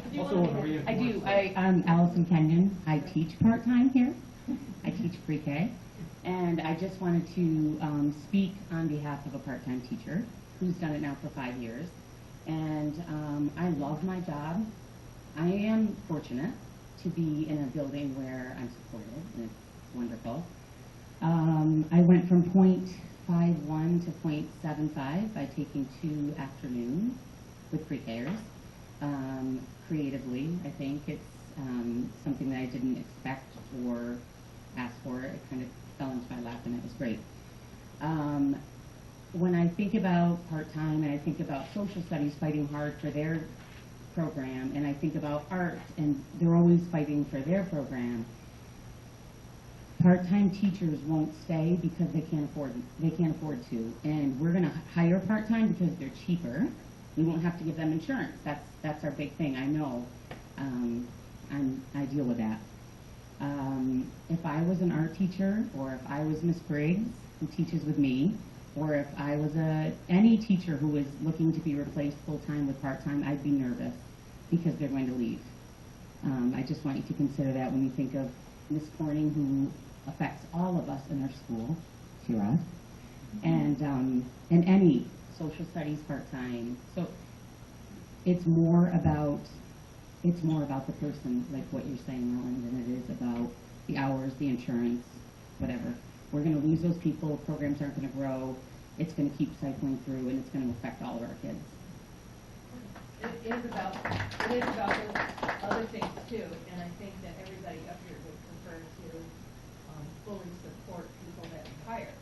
And I also think that we know a little bit about our demographic future, and I think it's time to get sort of an advisory committee together to talk about that big picture. What do you do about these issues down the road?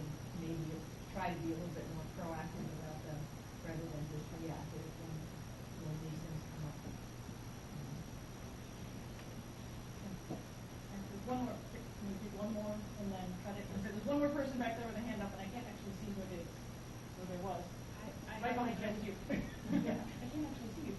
Can I just make a really quick comment? Should I go with my hand? Yes, I can. And then I think I'm Maura Tumblety.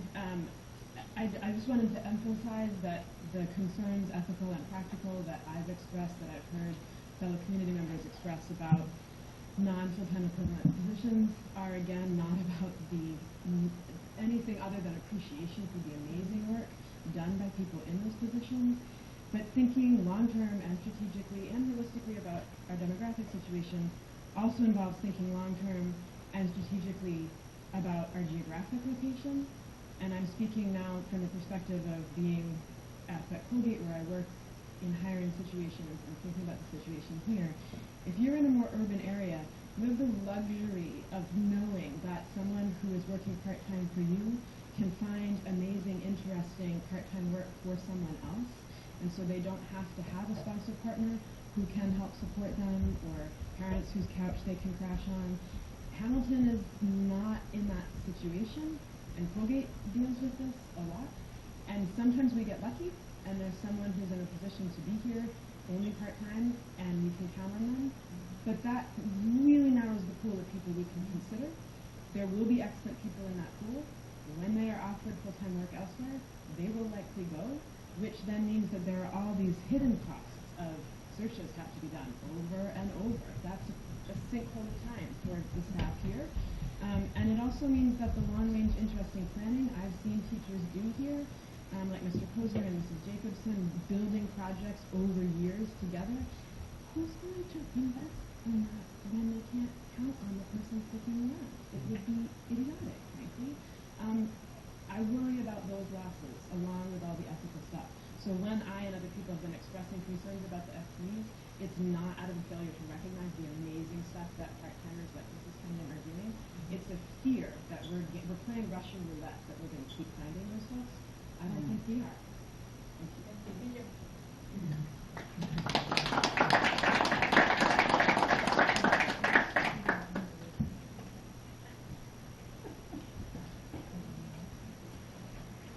We have a second one. Can you hang for the second public discussion session? Are you okay with? I was just going to do a conclusion. Really quickly. Only in the microphone.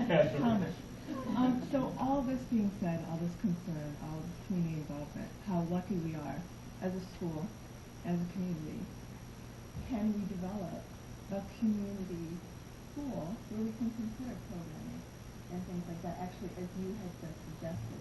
Because I think that would, one, bridge the gap of communication, and hopefully open up some gates of communication that we, quite frankly, need to do. My job as well, I'm an art teacher. I don't believe in tenure because, quite frankly, my job depends on numbers, unfortunately. Tori, thank you for all you do. You're amazing. if we could find a program, a committee, where we could investigate how to keep these amazing part-time people here, I think that would be an investment in our school and our community. And that's all I'm going to say.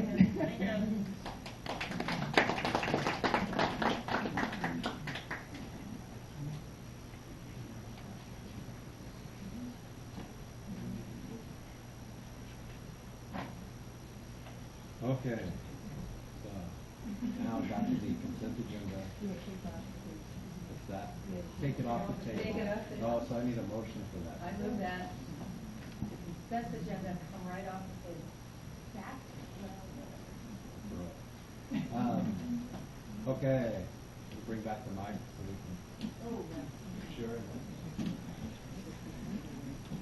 All of the throngs of YouTube board meeting watchers can hear us.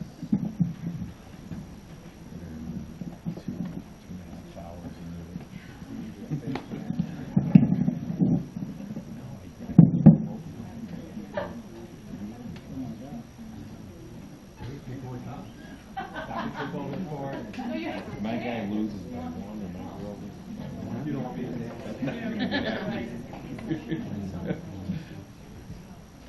Okay, so now the consent agenda, so we'll take this as one giant omnibus motion.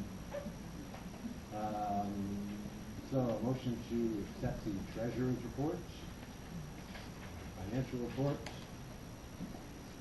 motion to authorize the district treasurer to pay the schedule of claims, set the transportation report and cafeteria report, motion to approve the participation for specific services on the Madison, Oneida BOCES final services and commitment form for 2016-17 school year, as recommended by the superintendent and business manager. A motion to approve the sale of Bus 90 through public auction, Auctions International, as recommended by the business manager and superintendent. A motion to authorize the refunding of school district serial bonds and provide for other matters in relation thereto, and the payment of bonds to be refunded. Motion to also authorize the board president as chief fiscal officer to refund and refinance the refunded bonds in order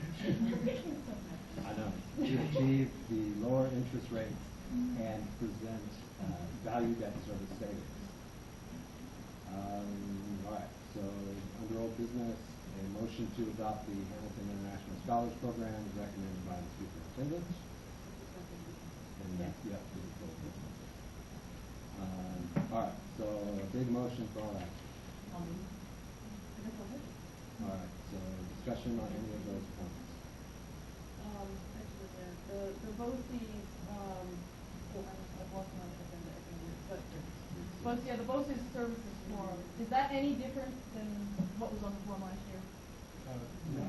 No different services, The nothing? labor relations policy development is probably the most significant thing. Okay. We talked about engineering, $5,900 for, that's the updating of district Oh, policy. right. And that, they'll work with us. Yeah, absolutely.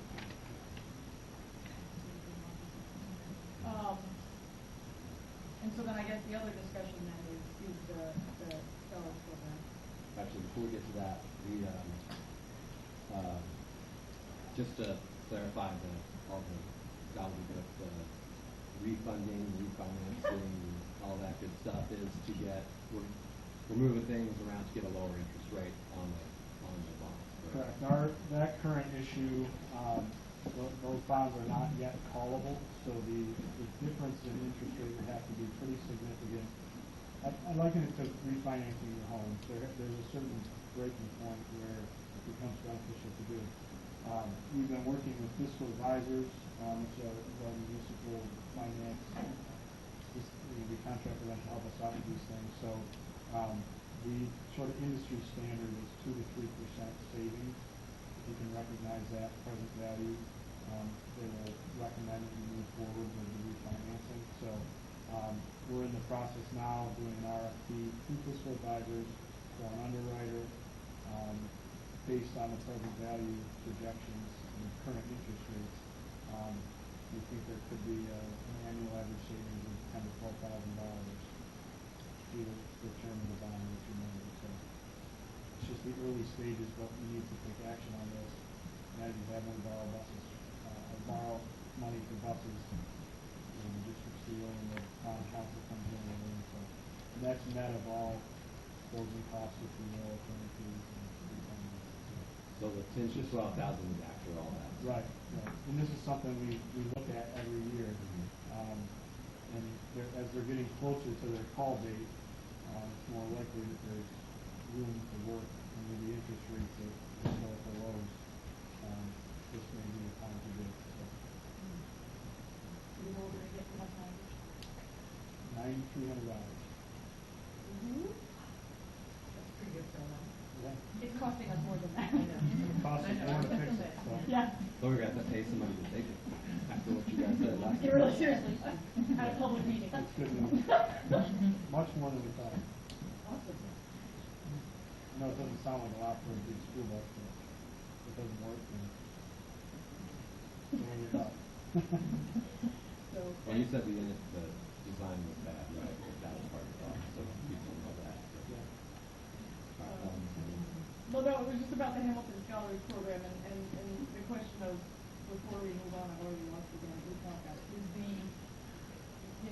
do we clarify the wording to motion to adopt the Hamilton International Studies?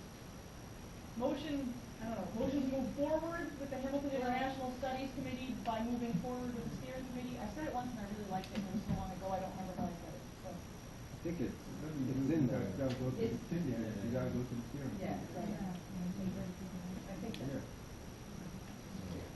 Okay, so we're clear on it, but that's the expectation, and that's the understanding, and that's what's going to happen. And it's on, yeah, right. Go on? Okay. Okay. Okay, anything else? Okay, all in favor?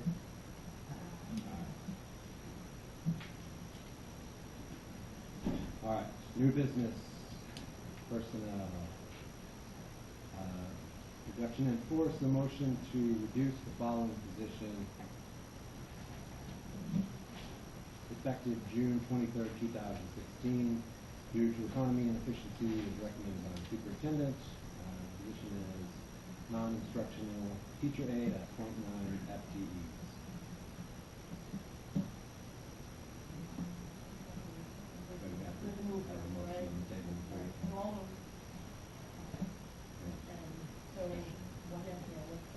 Sure. Mr. Ellis, if you want. Sure. We have 3 special needs classrooms, a couple 811s, a 611 class. So we shifted some of the existing staffing that's in those rooms, and with some of the kids that are moving from elementary school to middle school, some of the students that are moving from general ed into those rooms, we just have an extra person that we don't have an assignment for, so we are cutting back. And that's, I don't remember where it was at the budget meeting, but at some point we talked about that's the nature of those special ed. Sometimes that depending on who's in the district or who moves out, that we can have needs, and so this is something that if we need it back, we can get it. Yeah. And just to clarify too, we actually had another place, but we're putting an aide in a kindergarten classroom as well to support the kids going down in the 2 classrooms, which is very much looking like it. So. Thank you. Any other questions or discussion? All in favor? A motion to approve the recommendation of the committees on special education and preschool special education. Any discussion would happen in rec session. So all in favor? A motion to appoint Ellen Larson as the chairperson of the annual meeting on May 17th, 2016. I'll second. I can't think of it. I'm not in charge. You're supposed to do that to someone that's not here. I know, seriously. That's right, that's why I like that. That's why Oh. I use local,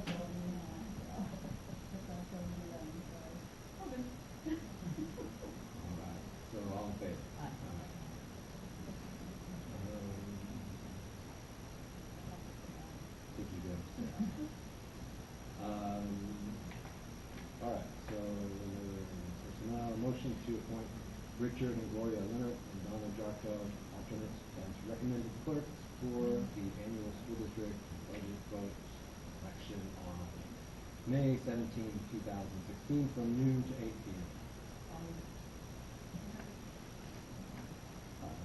Second. All in favor?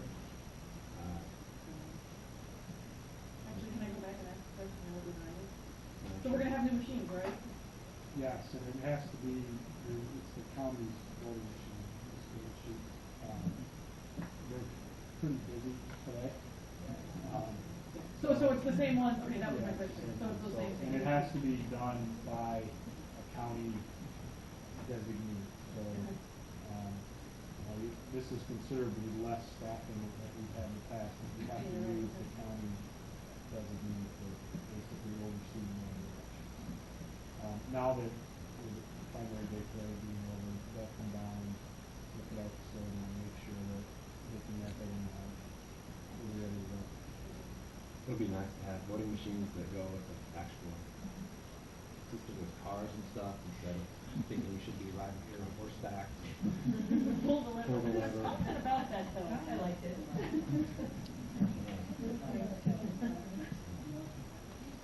was all new to me. We're setting it.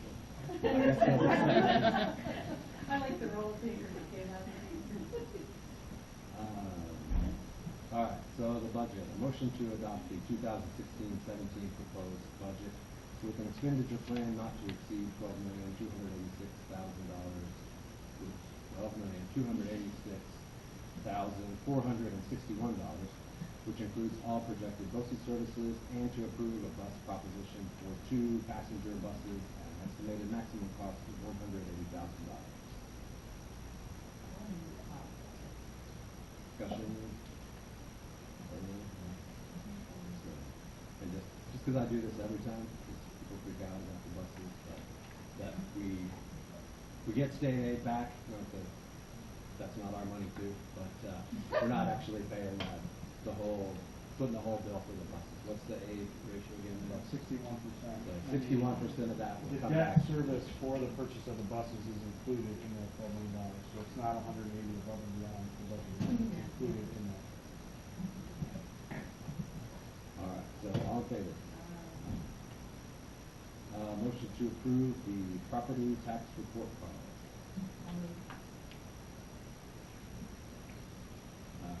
Any discussion of that? All in favor? All right. A motion to accept the following nominating petitions. Paul Lumen, Michelle Jacobson, and Bud Ballinger as candidates for the Board of Education for the 3-year term beginning 7/1/2016 and ending 6/30/2019. And those are both 3-year terms, so there's 2 3-year terms. That's correct.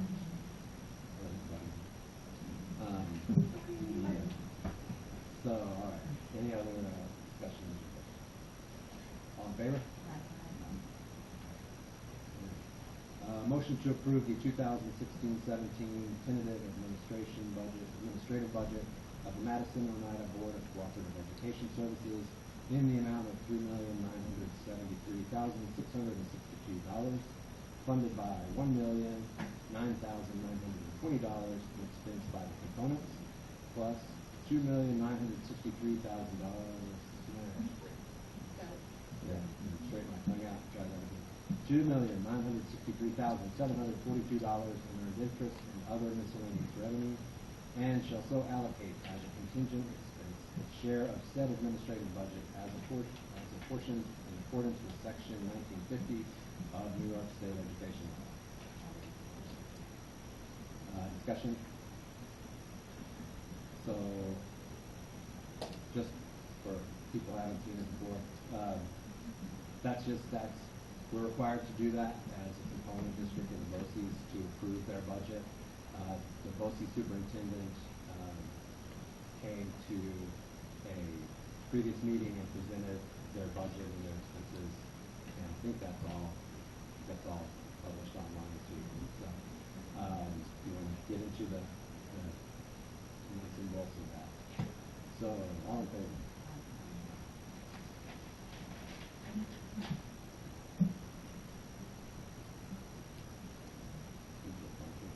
Okay, so the BOCES Board of Education election.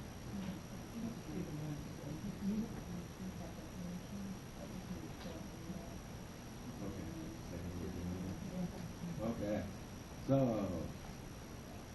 a motion to certify Sally Sherwood serve as a member of the Madison Ohio BOCES. Motion to authorize the clerk. Yep, yep. Okay, I'll move. All in favor? Aye. Okay, motion to authorize the clerk to submit and certify salary name of Dr. John Costello, serve as a member of Madison Ohio BOCES. All in favor? Motion to authorize the clerk to submit and certify its ballot in the name of Suzanne Carvelli, serve as a member of the Madison Ohio Board of BOCES.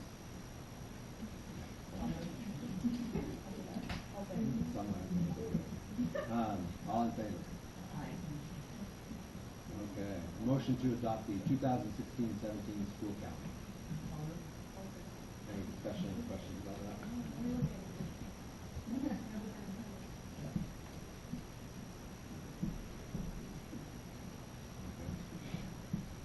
All in favor? Are we still looking? I'm looking, but I'm in favor, I'm good. Okay, Yeah, I'm good. still- Can vote. Okay. Motion to accept the monetary donation of $1,000 from the Hamilton Emerald Foundation and to increase the district budget by this amount. Any discussion? Okay, all in favor? Aye.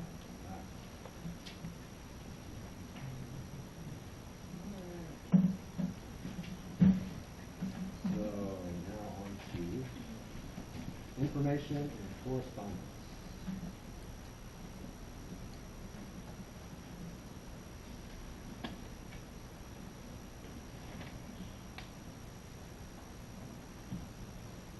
So the administrators' reports are published on board docs. If you guys have questions about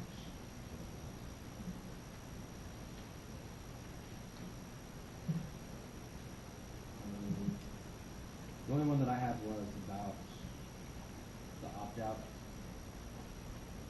opt-out numbers. We don't have the final count on that, or anything? No, we're pretty much set on it. Bill was a little over 50, and I was a little under 50. I can give you exact numbers. No, I just wanted to know where we were. Slightly less than last year. In my building, Bill's probably about the same, I'd say. Maybe a percentage or two lower. Does that sound about right, Howard? Percentage higher this year. For you guys or For the for middle everyone? school. Overall. Overall, it went Okay. from 51% to 50%. Okay, about the same. So very little change because some people left. Yeah.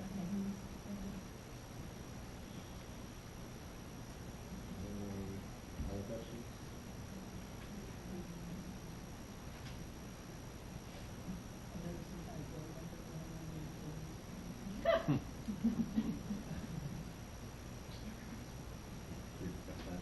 Does that mean it's done?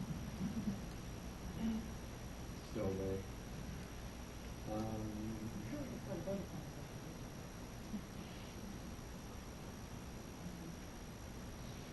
So Kevin, this, you usually do the population data, the Yes. live birth report. Mm-hmm. Can you, give us an outlook of where we're going forward? It looks like it's down a little bit. Sure. So the only new data from last year is 2014. We have 38 live births. That would be our 18-19 pre-K class. They're a little slow on getting the data out. 2015 will come out next year. It looks like our numbers continue to be low. Most concerning for me is our incoming kindergarten class next year. It's the lowest live birth rate that we've had, 35 live births in 2011. in the history that I've been able to find. So, that's why we're already pretty much prepared to go to 2 classes of kindergarten for next year. The year after that, it's slightly higher at 37, and then as it gets back to what we would consider normal, around 41, but then there's a dip again at 38. So it's something we're going to have to watch real closely as we go forward and look ahead.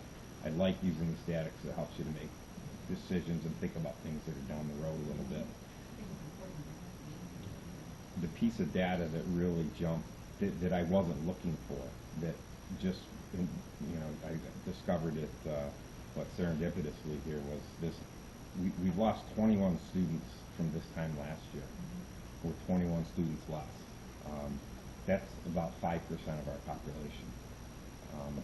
And it's mostly in the middle school, high school, which is odd. I didn't see that last year, and it's new to the data that came this year. And it's a bit troubling, and it's something we definitely want to keep a close eye on. Yeah, especially when you're looking at numbers that in the high school, the junior class is 30 students. They've lost 3 this year. That's a real low class. So it's something we have to pay close attention to. You know what? I don't know the answer to that right now. Not the older grades. Younger grades, you could say, well, other opportunities and economics. Some of it's custody issues.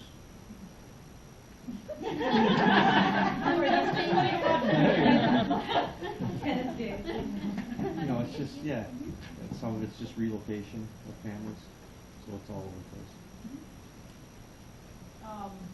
Kevin, the technology team for elementary is leaning towards a Mac environment. Has the technology team from middle school, high school come to a conclusion? The recommendation is a Mac, 2 platforms, and Mac-based at the secondary. Yep, but not, if Chromebooks make the most sense in a classroom, then use Chromebooks. I think the recommendation at the secondary was, we're preparing kids for a global society. Well, they're going to be asked to work on many platforms when they leave here, so it makes sense to prepare them here using many platforms.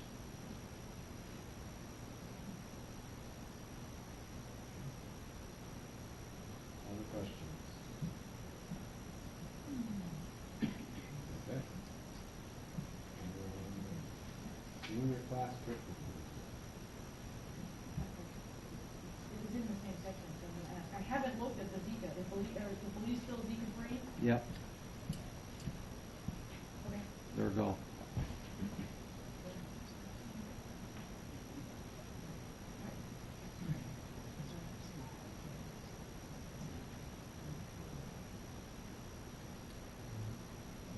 To any exciting details about trips to Lake George?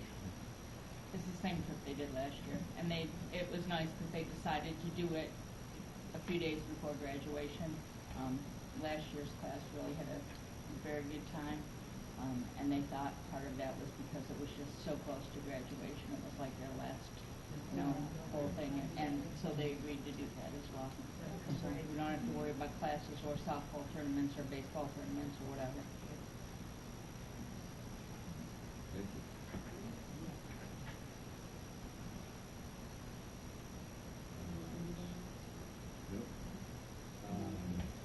All right, so next month's board meeting, we're trying to figure out whether we should look at a change from 12 to the 17th. The reason being that the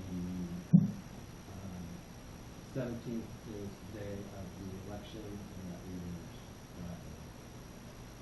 have to be here at the end of that anyway to certify the results. Right?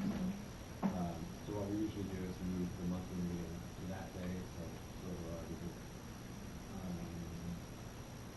And I don't know, the last contact that we had about it is that some people are out different days.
sure, because I thought there was some issue about having one. They do have one people, well, it was just not going to be tonight. Okay. And I'm a question mark, I might be back by the 17th.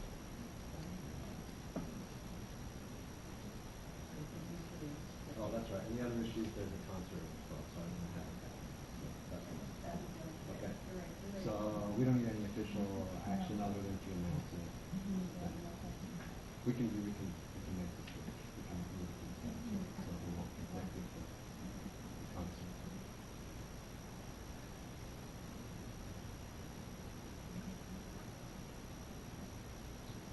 Transportation requests for 2016-17.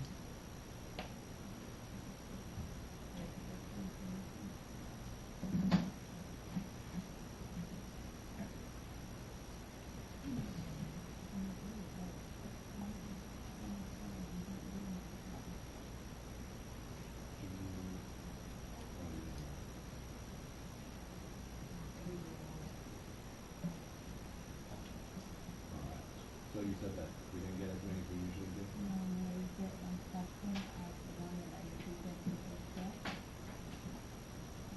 So you can, check that, you can let me know, cancel it, I am traditionally asking for it. What are we talking about? It was due April 1st, and we got Oh, April 5th. that's fine. I'm okay with that. All right. Superintendent's reports? Sure. Very briefly, I just wanted to report that we've had the technology coordinator interviews. We've had a process. We're down to 2 finalists. We've had part 1 and part 2. We involved teachers from the elementary, secondary. Mr. Braden chaired the committee. Parents from elementary and secondary. And just to go through a process. Part 1, solve a problem.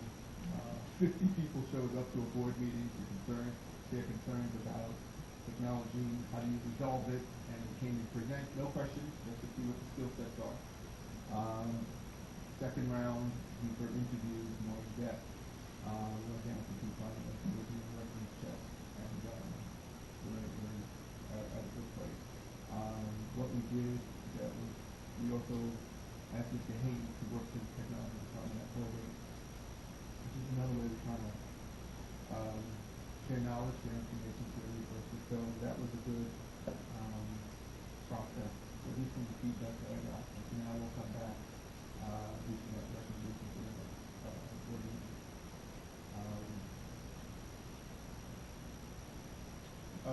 Mr. Crum, as we indicated, we met with the Colgate administration, Mr. Wilford, and Brian Hudson.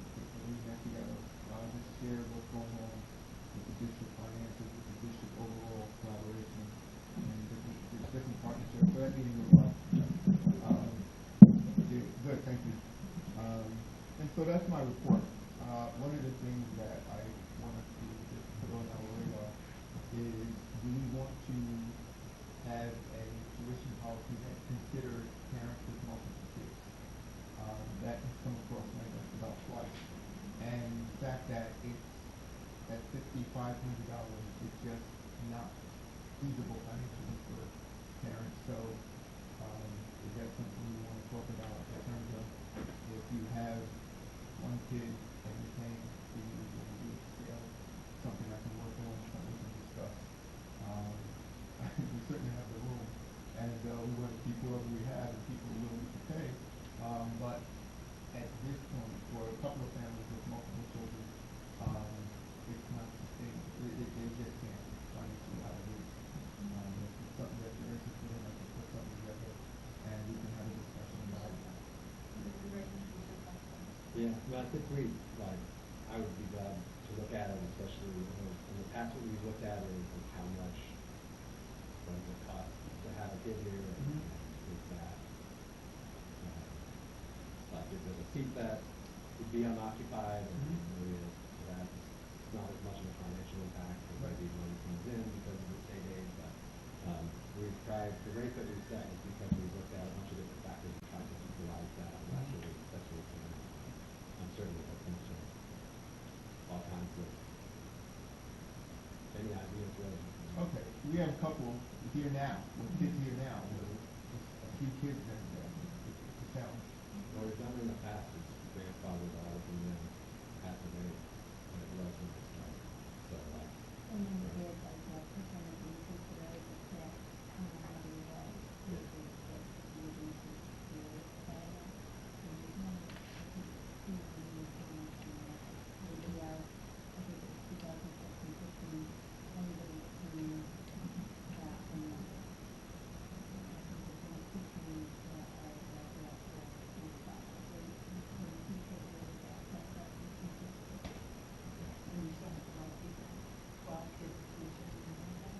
There's our $40,000 number that was in the budget presentation, so that one was only in the budget, right? Is that anything different? No, that was special ed. That was special ed.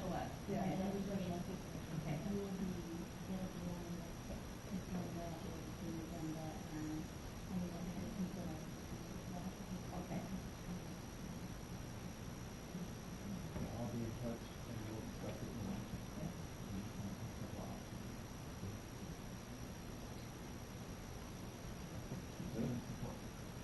All right, so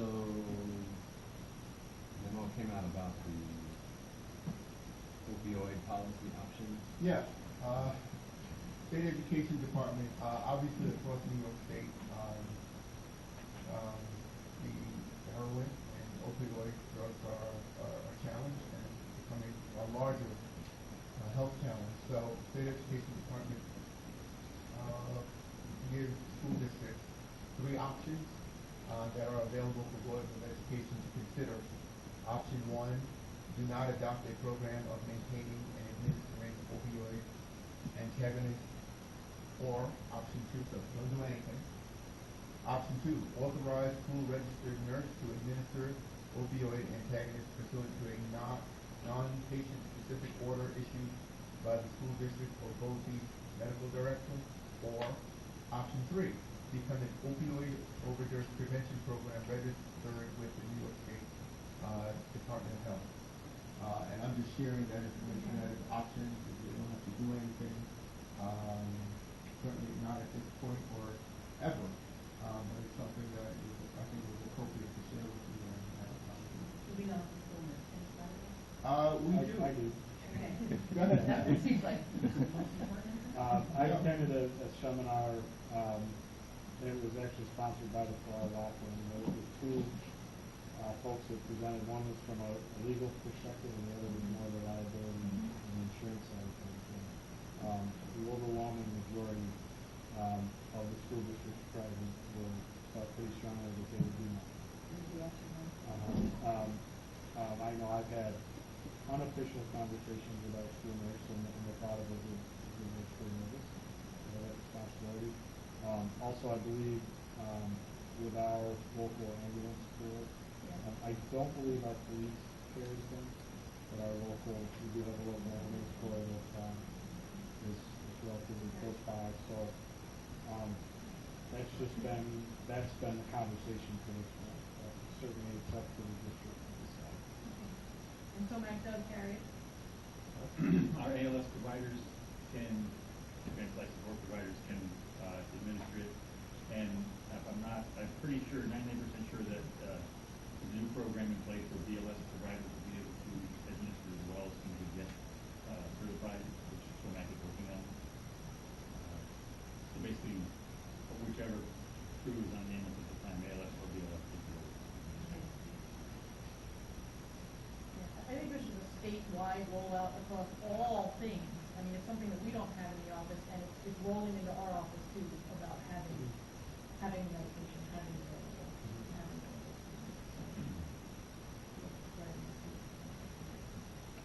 I think we'll be hearing more about it. And again, this isn't a binding decision at this point. If we decide now to do nothing, and all of a sudden we start having a bigger problem, and it becomes a more urgent need, what I'm hearing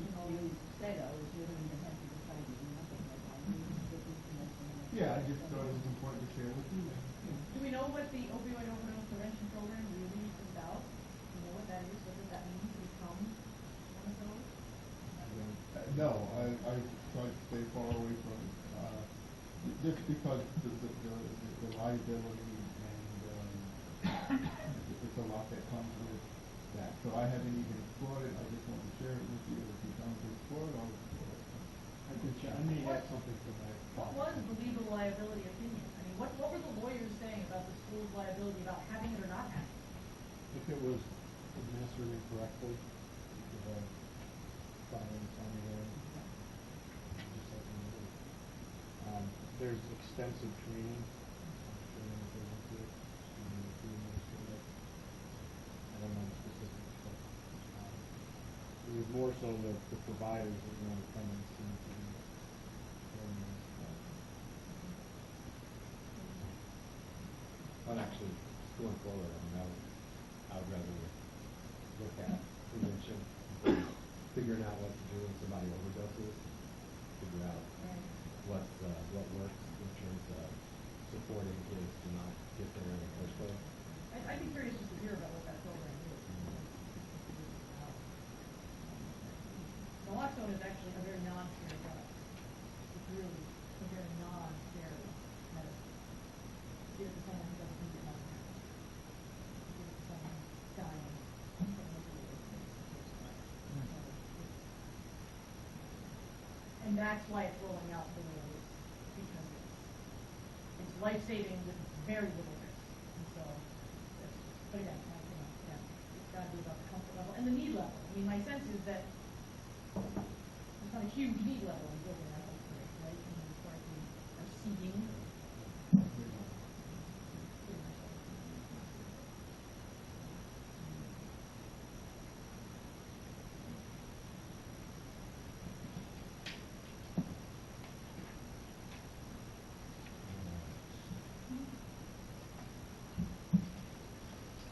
Okay, so a second opportunity for community participation. Just thinking about something since the first time. Your 3 minutes is like for the whole night though, for me.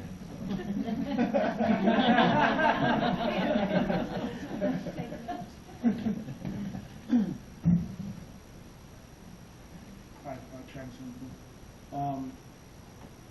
The technology director position, I know I asked you guys about it half a year ago, so I found out there was a exploratory committee. But I try to stay pretty informed, but I haven't heard anything about it. So the search for the technology director replacement has been completed, obviously? The technology coordinator, so it's not a director, it's not an administrative line, it would be a teacher on special assignment, and they would be part of the teachers bargaining unit.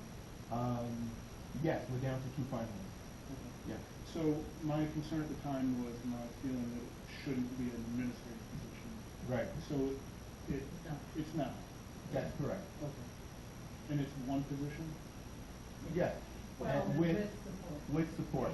In other words, there's data and network support. In other words, that there's, I think one of the things that we found, and certainly I would support it, is that the job and what we're trying to do here is more than one person. In other words, there are needs that teachers have in terms of training and working in the classroom with technology, but there's also needs that need to be taken care of when things break or when things set up. And so what we budgeted for are 2 days of network support. That's that person who's here now, and not necessarily him, but that type of position to do those kinds of things, and 1 day of data support. And so the data is something that is very specific, and if you do not have your data right, which we struggle with, and many districts struggle with, and what the districts have found is if you just go to BOCES and use their data person, you take all your data problems away. And so that's what it would be. Teachers and support from both.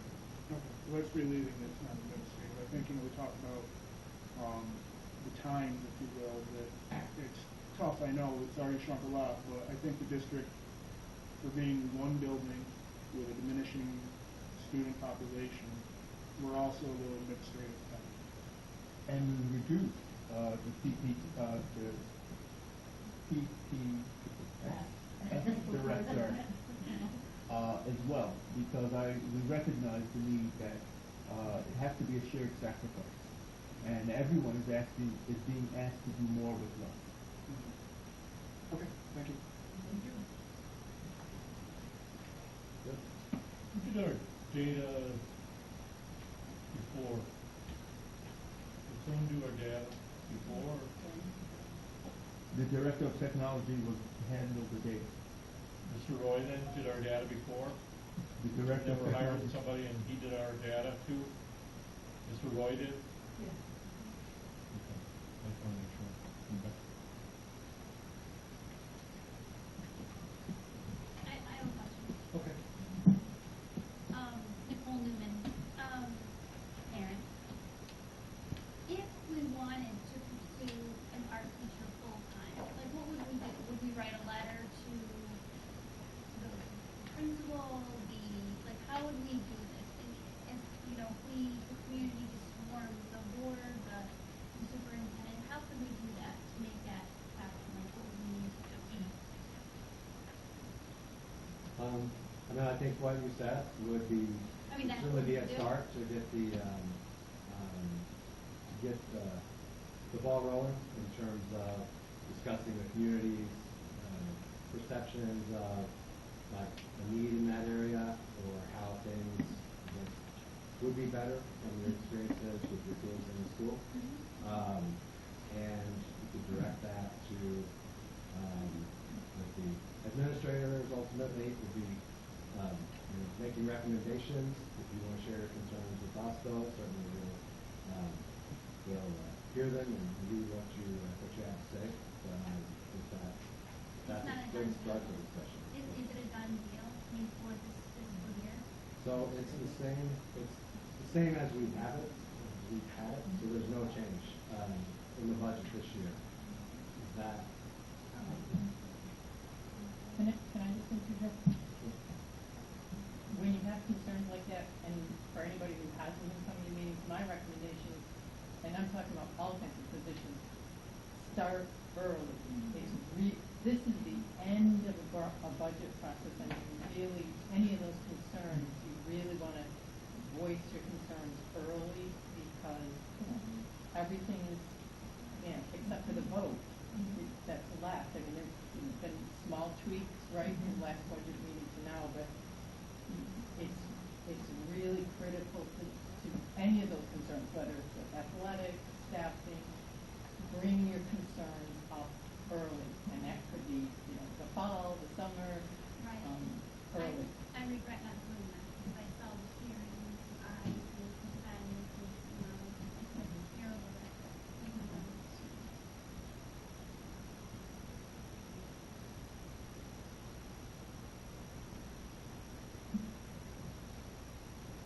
Any other questions? Thank you for coming. Not yet.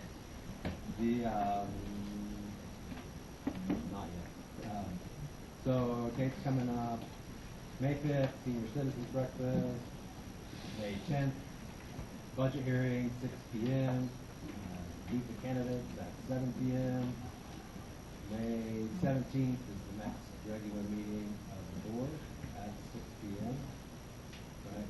May 17th, okay. So, and actually, I don't think we've on the schedule, but I'd like to have to enter executive session to discuss the employment history of a particular individual.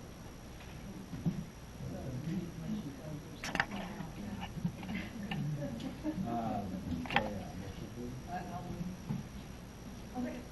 All in favor? Thanks, everyone.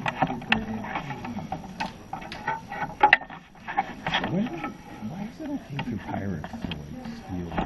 Hey, Rick. Hey, really want to talk to you about something.